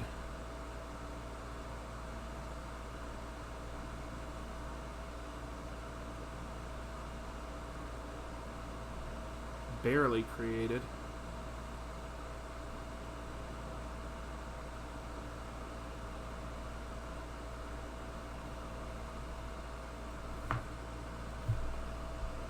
Elektra. Steel.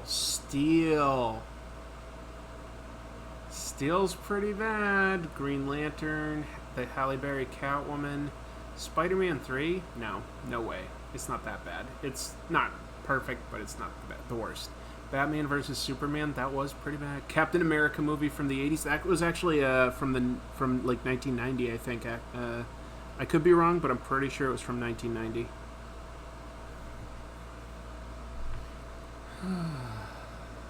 There have been some bad ones.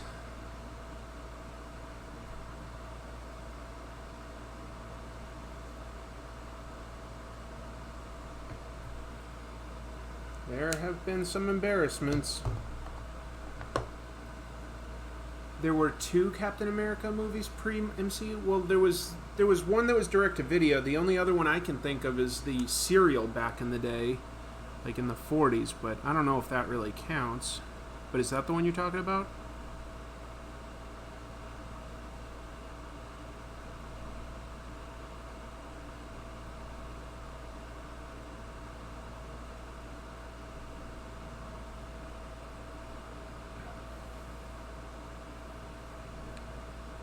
We're kind of spoiled these days with our superhero movies. There's so many that you can compare and contrast and go like, this one was good, this one was bad. I have to say that, like, you know, growing up, like, throughout the 80s and 90s, that we'd take what we could get for the most part. So you were like, it wasn't great, but, you know, it was kind of cool to see this or that. And you just sort of, boy, we accepted a lot of not amazing stuff back then.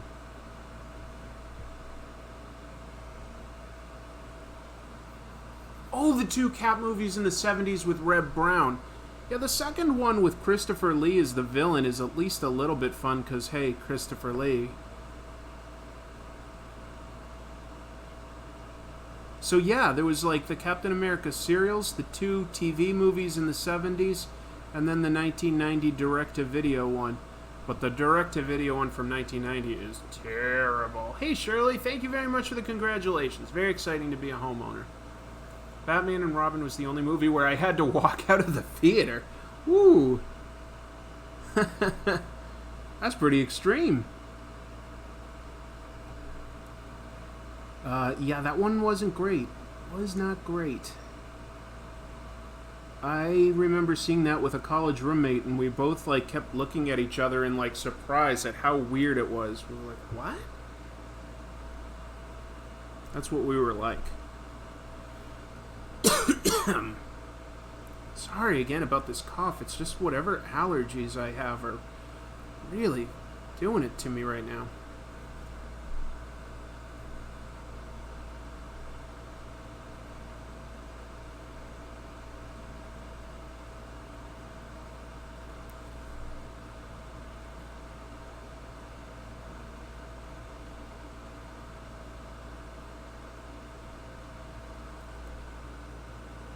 Hope your dad feels better soon. That's nice of you.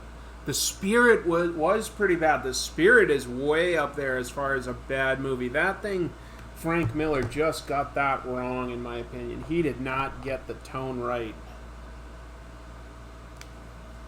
No, sir. No. I do not like it, Sam I Am.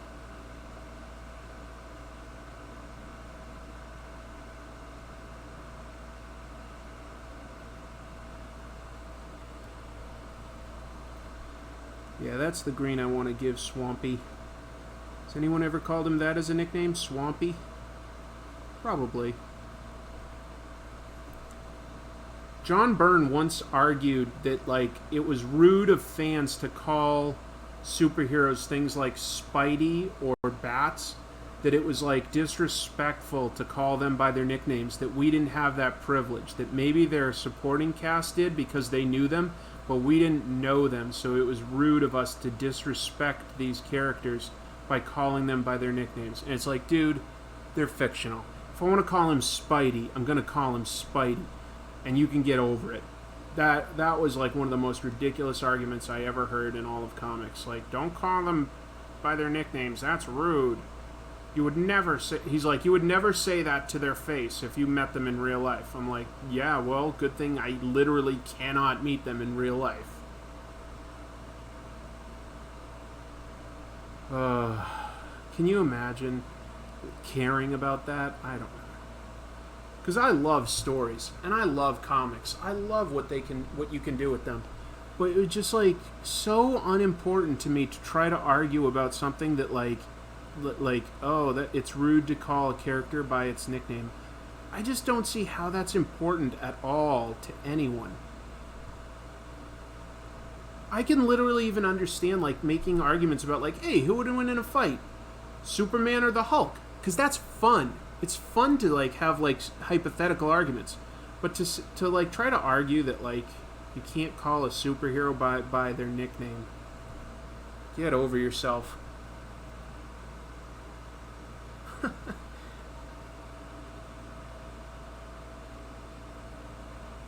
Let's see. Rebel says, my friend wore a John Byrne should have died in Infinite Crisis at a convention. Claremont LOL. Good. That's pretty dope.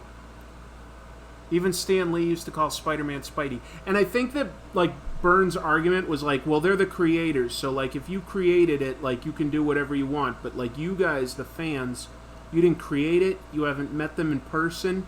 So, like, don't be rude. Don't call them by a nickname. It's bad manners. And it's like, wow. Wow. I'll get right on that, Chief. Hey, Spider-Man, I didn't know where to write you, so I just sent this message to Marvel Comics. Wanted to apologize because for years I've been calling you Spidey when I talk about your comic book.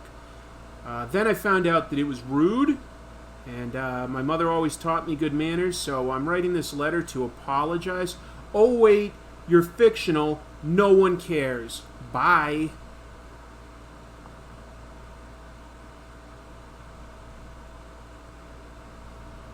Didn't Marvel publish a comic called Spidey Super Stories? Indeed they did, and even more recently they had a comic book called simply Spidey, because that's what people call him.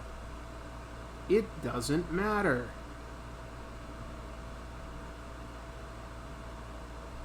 They're not real.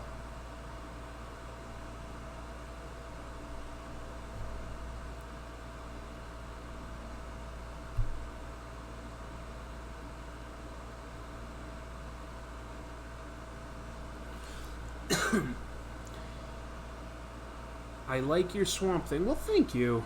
It likes you. Swampthing, who do you like? I like Yard Ape 99. Wow, that is really nice. Anything else you want to say?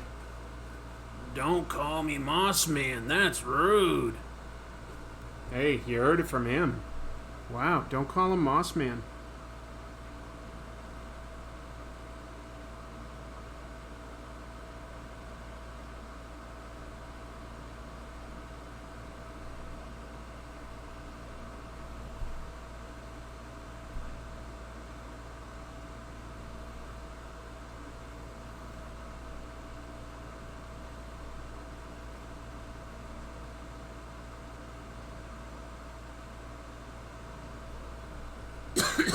Oh, man.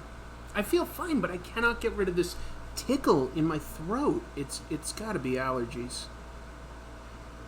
Because I've been drinking water, like, all day, trying to clear my throat and just not be gross, but I cannot stop coughing.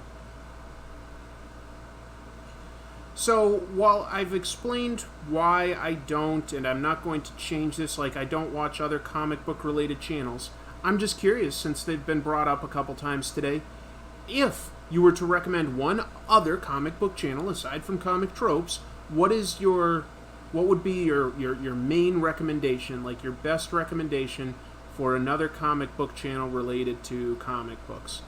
And you know what? Now that I think of it, there is one other comic book related channel I will watch, and that's Cartoonist Kayfabe, because they don't approach things the same way I do. They're looking at like they don't generally, although they do a little bit. They'll analyze like a comic book. I won't watch all of those, but unless it's something I know I'm not going to read.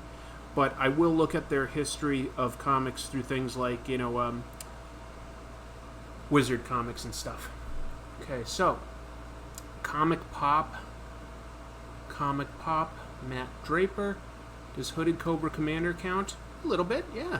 He's great. Strip Panel Naked, Variant Comics, Comic Artist Pro Secrets, if you enjoy the drama. Shane Patrick White. I have to admit, a couple of these I've never heard of. Strip Panel Naked. Yeah, I don't know that one. See ya, Young Lion. Thanks for coming in.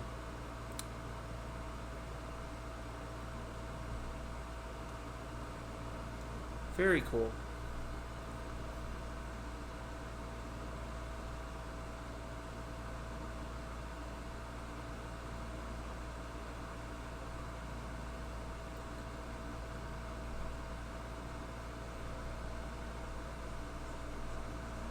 After I do this in green, what I could do next to make it look even better is with Copics you can blend them. So I could take, not that necessarily, but like maybe a gray, and I could like darken a little bit more, like the darkest parts, to sort of help show some light scattering, some highlights on like the edges, or just like sort of emphasize the light source by darkening the shaded areas. So that's one more thing I could potentially do to make this look even more dynamic and fun.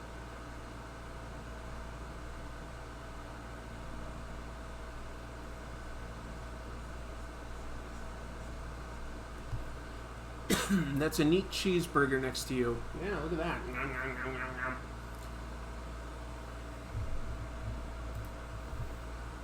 Nerdotics channel is a hate cult. Oh, I've never even heard of that one.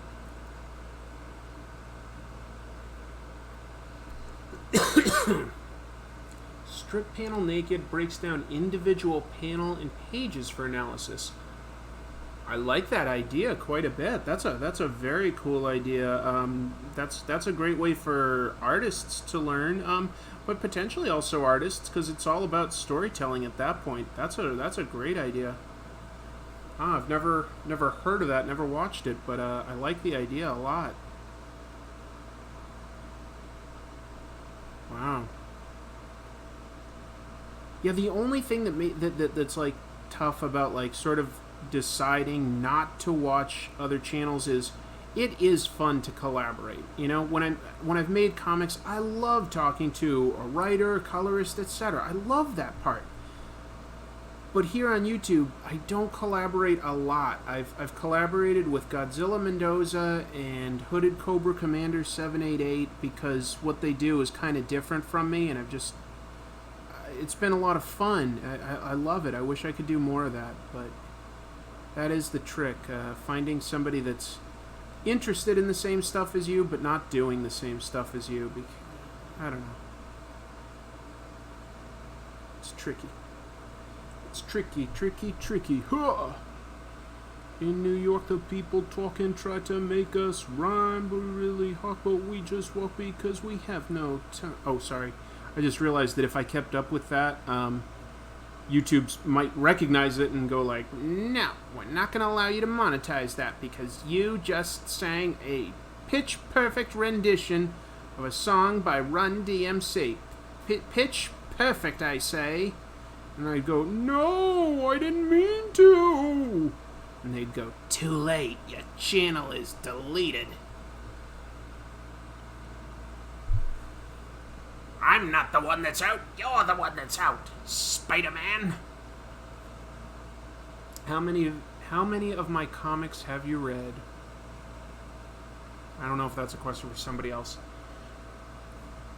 Panel Borders blog and podcast is great. Oh, that sounds interesting. Comic Book University for reviews of weekly releases. Okay, yeah. That's not really something I'm doing, so that's cool. That's cool. Although, technically, like, if I had a lot more time, I think I would like to start reading more modern comics and giving, like, quick synopsis. So, like, if this channel ever grew an outrageous amount and I could do it full-time, I would consider adding that as content, like just quick reviews of what's coming out now, as compared to the more deep dive analysis. But mostly what I'd like to do, if I could do this full time, would be interviews, because that's something I used to do a lot when I did a podcast, and I would really like to do in-depth interviews about every sort of creator's day-to-day life, like really like what their work process is. I think that like really breaking that down on a hour by hour type level would be pretty interesting for even people that don't read comics. I don't know. That's what I think. That's what I think.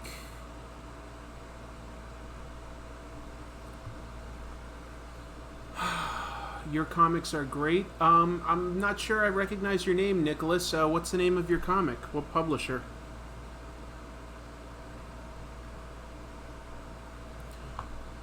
Your breakdown of Immortal Hulk was great. Oh, that's very kind of you. How about a comic tropes about Superman versus Muhammad Ali?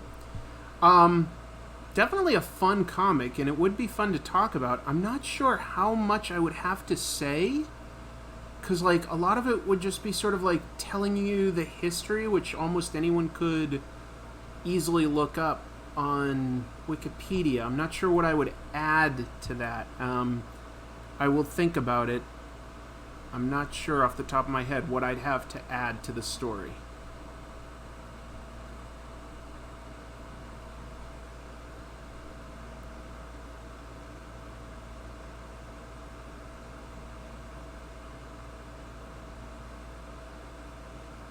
I'm not gonna do that, man.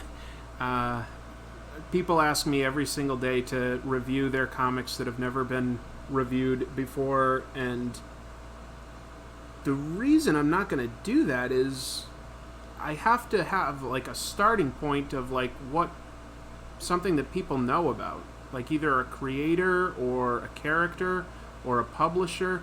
There has to be a reason that I'm analyzing something as compared to just, like reviewing it, because like I say, that's not really what my channel is. I don't do a review of the newest comics that are coming out. There are lots of channels that do that, and I would recommend approaching some of them. I do a deep dive on creator techniques, but it's creators that people either should know about or already do know about. And yeah. And I'm not saying anything bad about your work at all. That's just not what my channel is. So I get asked that a lot, but I just don't have time to just review everybody's comic that wants to basically get free promotion. So I would recommend reaching out to a comic book channel that does weekly reviews of new comics, because they exist. We just found that out by asking what people watch.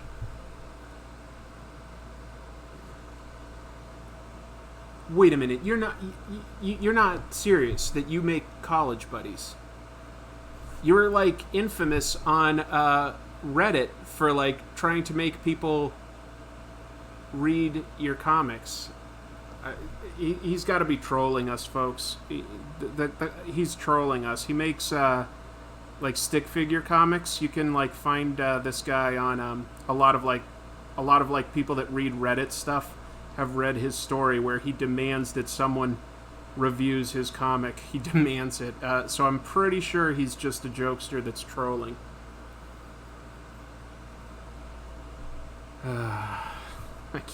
College buddies. Yeah, I actually have seen College Buddies. It's not very good. I'm pretty sure that you know that it's not very good and that you're intentionally making it that way. I'm pretty sure that that's what's going on here.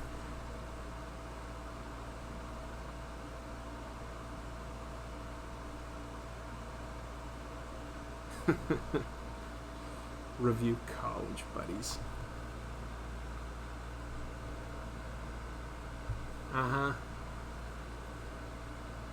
I'm not going to email you. I'm not going to review your comics. I don't need a free copy. I've seen it. I get it. I get the joke. Like, you're making bad stick figure comics and trying to get people to, read it. I don't quite get why you're doing that, but I get the joke. I get it.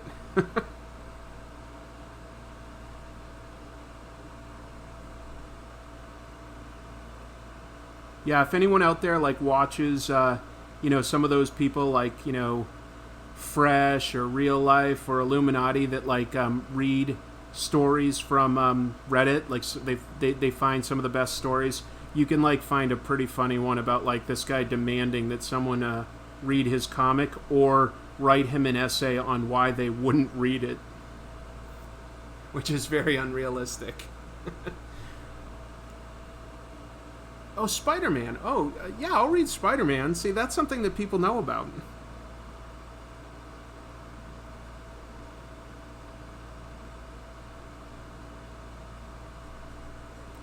Anyway, that's funny. We're getting there. We're getting to sort of a mostly done Swamp Thing here. Or at least something we can recognize as Swamp Thing. Hopefully.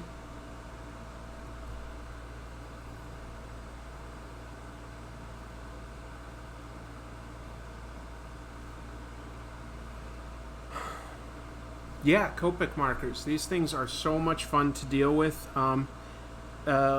They will sort of spread a little, so you have to be like really delicate with like your strokes if you don't want them to sort of bleed much. However, I will now say that this paper, Paris paper for pens, very little bleed. Very, very, very little. They work great with these. They work great with ink, and they work great with Copic or Prismacolor markers. So that's a blast to like sort of like ink and not have to worry too much about it, like, you know, spreading. I think that sometimes with Bristol boards, it can bleed a little bit more. So I really like this paper personally, but that's me.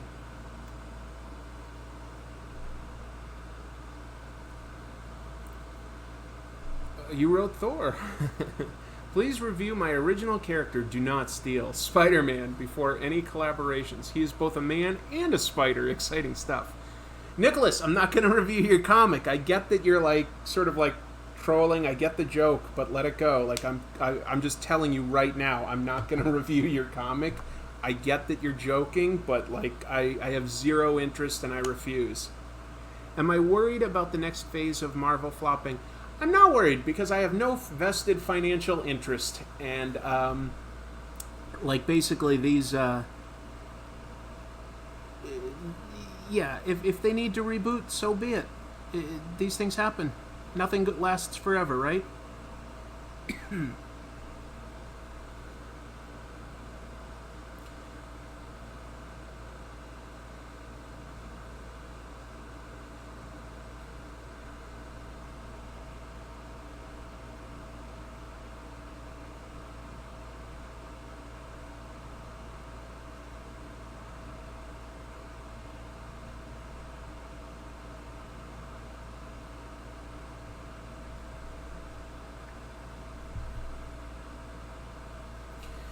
Let's see. Like Nintendo after the Wii, Marvel can survive a couple of years of failure. They've done it before. Yeah, and at this point, it's going to take more than like one bad movie to, you know, sort of flop them. So, you know, they want to do like, you know, a movie about the Eternals.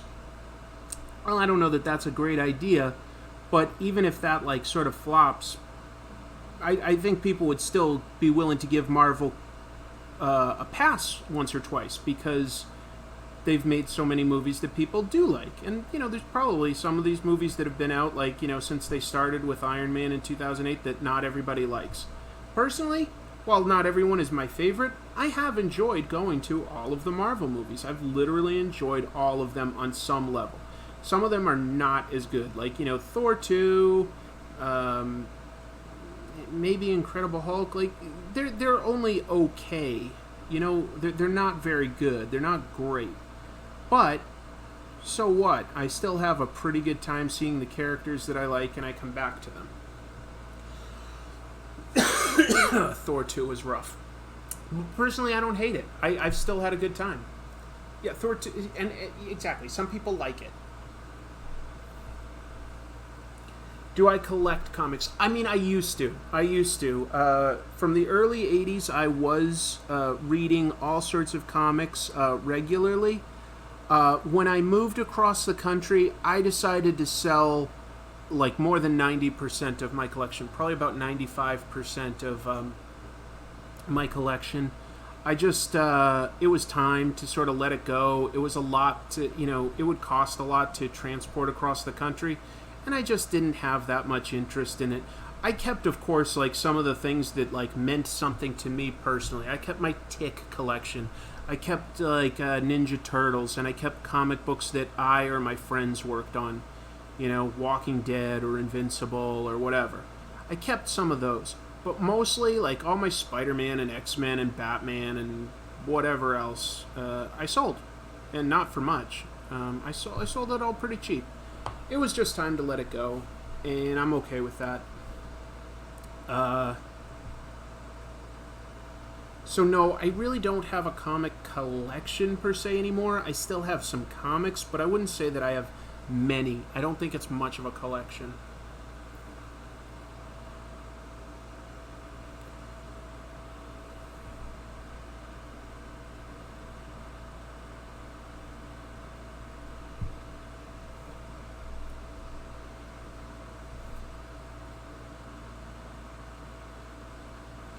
And there's definitely part of me that sometimes misses it, but it was just too much to sort of keep up with so many titles, and I just didn't have the passion for most superhero comics anymore. These days, I'll pick up something like, people are saying like Batman White Knight is good. Picked it up, great, loved it, had a blast. Spider-Man Life Story, Immortal Hulk, these are comics that I'll definitely like pick up and have a really good time reading. I just don't feel the need to get like every X-Men, every Batman, every this or that, the other. So, it's sort of just your interest wanes at a certain point. I think almost anybody that reads comics and really is passionate about them does get to a point where they start thinking, I can do better. And you either decide to try to do that, or you let it go. So that's something I think is very common with a lot of people.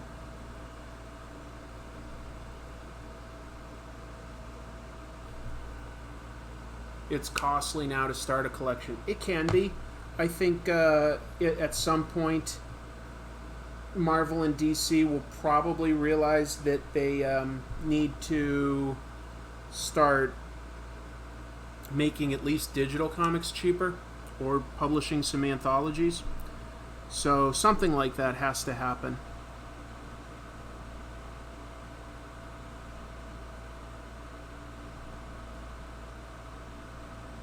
And it will. It will.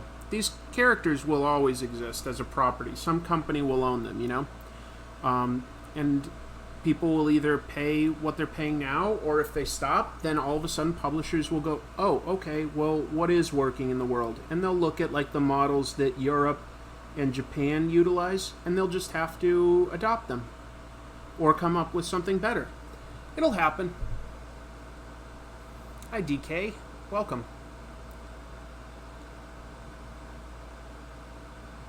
If someone has asked you this, tell me, what was your introduction to Swamp Thing? My introduction was the Bernie Wrightson stuff when I was younger. And then the Alan Moore run was sort of coming out when I was pretty young. Like, I think I was in junior high or high school. And that was some of the early comics that I read. And I was like, wow, this is a lot different than the G.I. Joe and Transformers comics that I'm reading. This is pretty cool.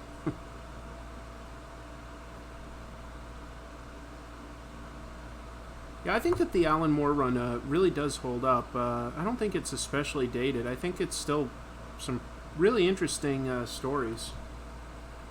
Some really cool ideas.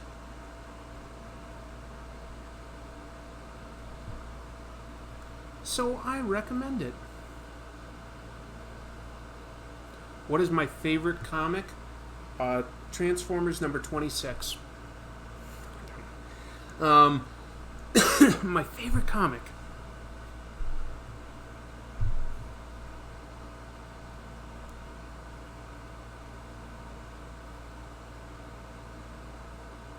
I'm thinking. That is a really tough choice.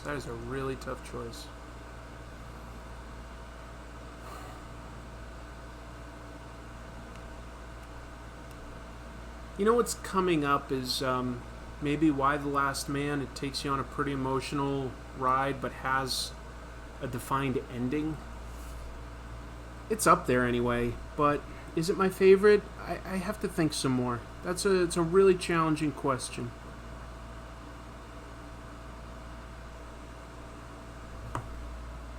So it's good. I appreciate a challenging question. Just not sure off the top of my head.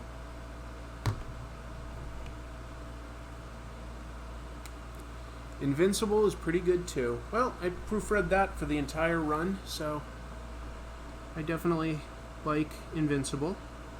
I have a vested interest in it.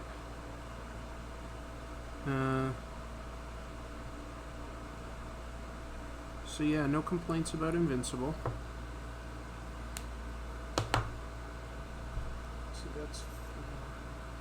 Give me a sec, I'm looking for a certain color.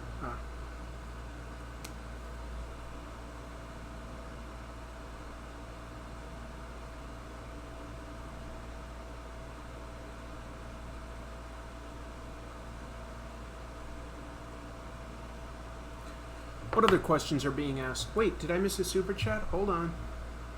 Hello, Philip Sasko. Do you have a coffee tier where you will give off the air, like email feedback on their comics? Not on coffee, but I do on my Patreon, but I've priced it really high because I just don't have a lot of time to review comics. It's something like, I think it's like $100, and I'll read and I'll take it very, very seriously. I have been an editor and stuff. I've done proofreading. You know, I will give it my best 2 cents worth of advice, as long as somebody is willing to not let their feelings get hurt and really wants to hear my opinion. But I do price it pretty high, and that's mostly just because of availability. If I put it at 20, I just don't think I'd have time to handle all the people that would want to hear back, and that just would hurt me to, like, you know, sort of not be able to meet the demand that I've created myself or something.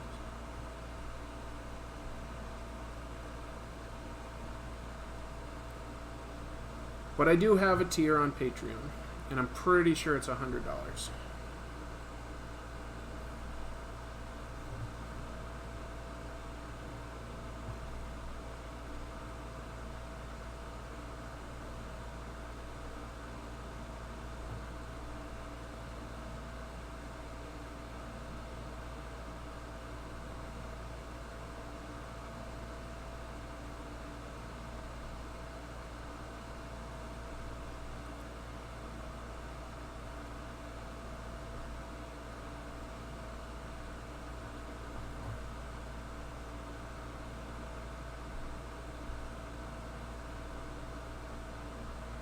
See, this is what's fun, is like just sort of using a pretty dark, warm gray to add a little bit of roundness and stuff to everything.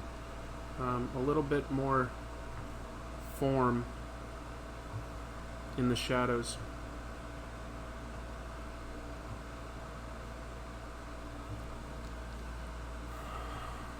You should cover Roger Stern. Oh, Roger Stern's a very solid idea. You're right, I should. I like that idea. He's definitely, a big name that maybe these days people aren't thinking of as much. So that could be a lot of fun to go back into, like, what made him special and, like, some of his techniques made him who he was. Appreciate the suggestion. I appreciate a lot of these. How about Sal Buscema? I probably will talk someday about Sal Buscema. It's not necessarily a priority, but, you know, he does deserve respect. Sal Buscema is somebody that I don't feel like always gave everything his same amount of energy, because he does have some comics that are really cool, and then some, like, I don't know, like, I was growing up, like, reading his Spectacular Spider-Man stuff, and I wasn't too big a fan of his artwork, but then I've seen other stuff that he did before that, and I was like, oh, Sal is not bad at all. He definitely is also overshadowed by his brother. John Buscema gets a lot of constant, you know, discussion and respect, and Sal deserves at least to be remembered for what he's done so far. I say remembered, but I don't think he's passed, so that I don't mean to imply that.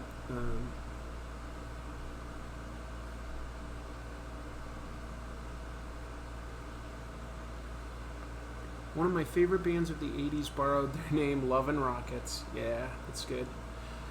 Somebody's saying, do I watch anime? Of course I have. I don't watch a lot of it, especially not these days, but there are some anime things that I really like. Cowboy Bebop is among them. I really like Cowboy Bebop quite a bit. Maybe because I tend to like things that have, like, an actual story arc with a beginning, a middle, and an end. I really like that. So that's something you get from that. Great animation, great music, great sound design. So there's a lot to like, in my opinion, about Cowboy Bebop. That's one I really admire. The movie Akira I really, really like. So that's up there too. Nicholas, just to make it clear, I'm not going to read your comic.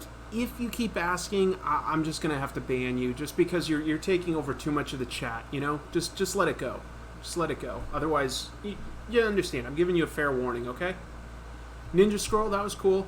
I watched a bunch of anime in, like, the late 80s and early 90s. What was tough then is, we didn't have, like, anywhere where you could really count on a good review. So you would sort of go to the store and just sort of guess what you should get, based on, like, the cover and the box art on the back.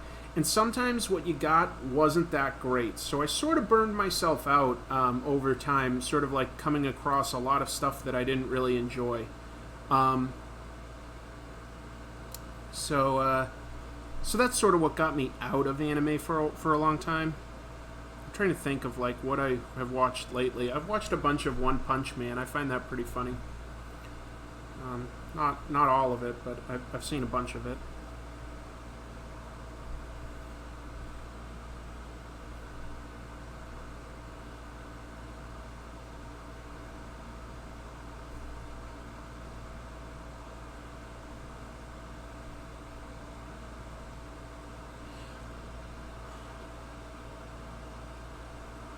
Excel Saga, huh? The JoJo anime.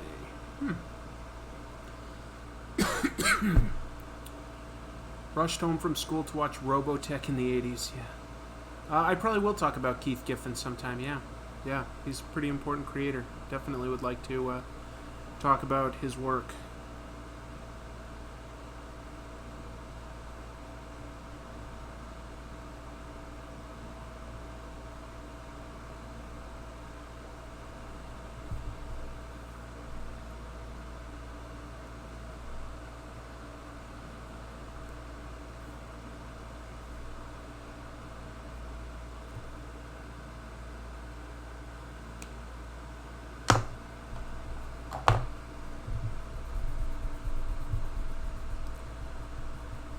Handy dandy Kneaded Eraser. Should have had this a long time ago when I was doing these live streams. Don't use an eraser from the back of a pencil. Use a kneaded eraser. It tends not to smear anything. It picks up the drawing a lot better. Definitely get yourself a kneaded eraser. Alright. I think I'm mostly done with this. Obviously, I could draw a bunch of details for the background, like trees and the swamp water and stuff like that. It would just, take a certain amount of time that I'm not sure I have. But, I'll just add a few little splishy splashy here. Just a little bit.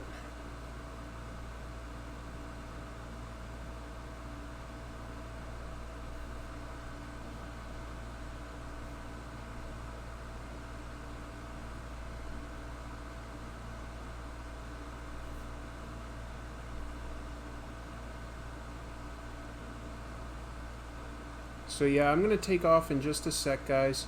You've all been really kind to like ask such great questions, be patient with me while I'm drawing. You guys are very smart and polite.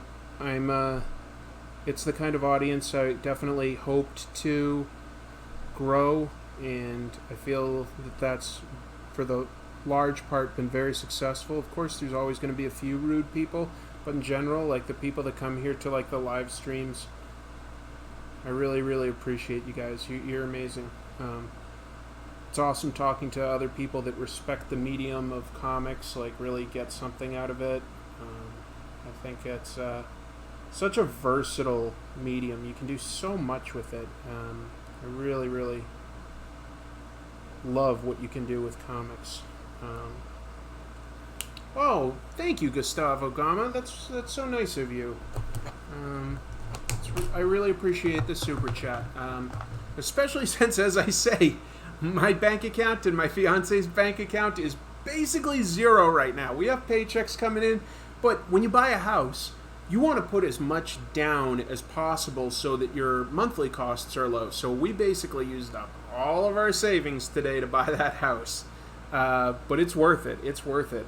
It's going to be great. It's going to be great for comic tropes because, like I say, I'll be able to have a nice soundproofed area to work that has plenty of room to like set up permanent lighting that'll be consistent and good. And I'm very excited. I'm very excited to do that. Like, the show is definitely gonna get a boost from all this. I'm trying. You may have noticed in the latest episode, I'm trying some different things with audio. I'm trying some different things with lighting. I just want you to know I'm always trying. So, Swampthing versus Man-Thing, who wins? Definitely Swampthing. Swampthing can like regenerate himself anywhere. So the best Man-Thing can do is like, sort of temporarily knock him out or burn him or something like that. But he's just going to be able to regenerate. How big is the yard? It's a good size. Yeah. That's so nice. You guys are so encouraging. All I can say is now I've got to go work on the next episode of Comic Tropes. So trying to do my best to stick to that weekly schedule. But thank you very much for everything, everybody. And thanks for watching me while I just sort of doodled around and made Swampthing. Here, I'm going to zoom in just a little so you can see him a little more. And then I'm going to take off. Here we go. Let's see. Camera control. Zoom. Alright, so there's a little closer version of him. You can see a little bit more detail. It's not perfect. There's a couple areas I would I'm not sure that it looks like he's leaning over, actually, because he's leaning forward, and so like this should actually be way darker the more I look at it. This should all be from like the middle kind of darkened. Because he's leaning forward.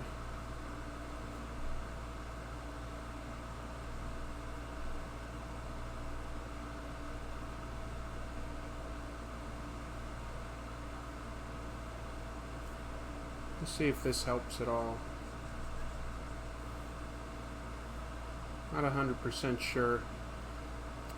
I would say that spotting light sources is definitely an area that I'm constantly trying to improve on, and that's one thing that during these live streams I'm always trying to just practice. This is where I improve. The only way you can do it is by actually finishing a piece and hoping that it's better.